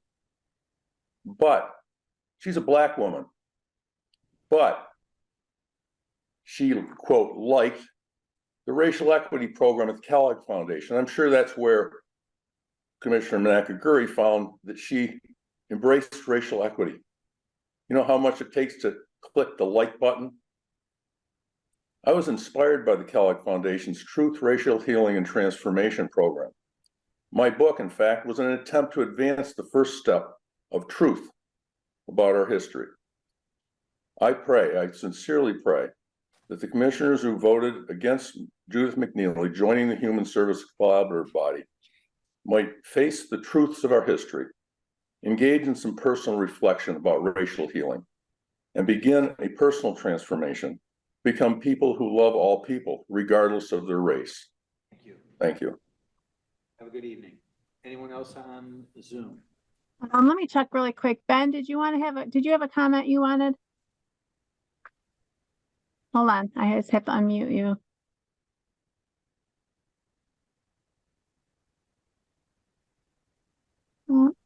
Can you give me a thumbs up if you wanted to say something? Because I need you to unmute yourself. Okay, can you unmute yourself?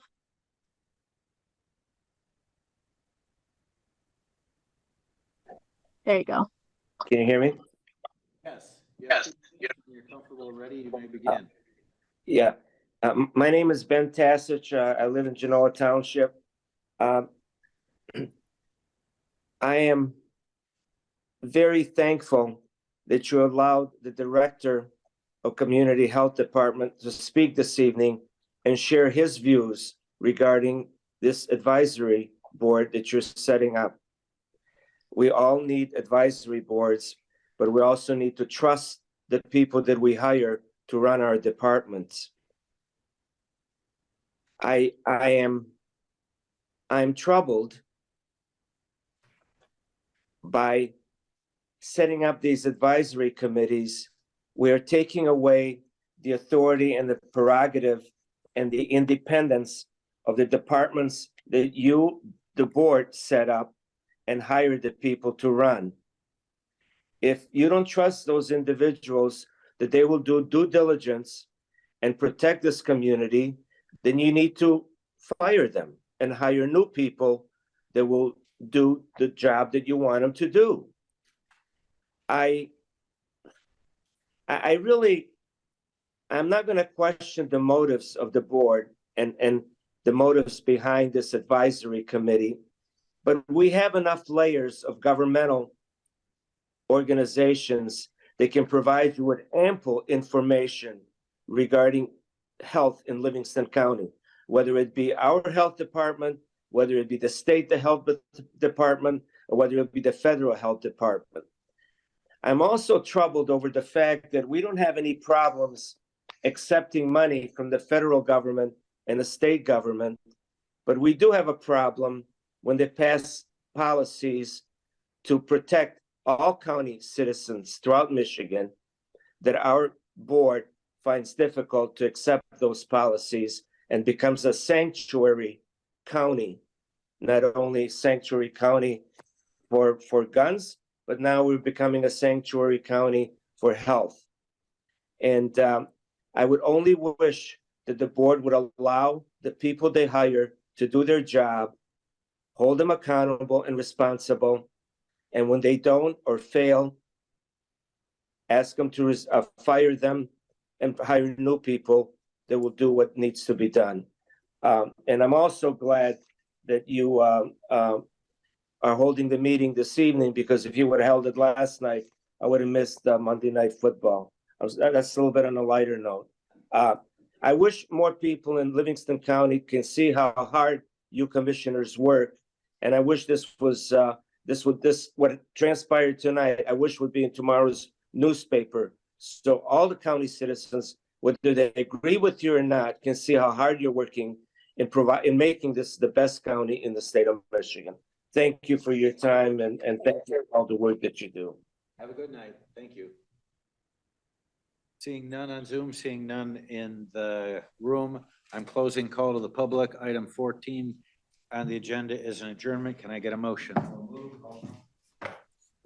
Moved by Helserman, support by Deaton. All those in favor kindly say aye.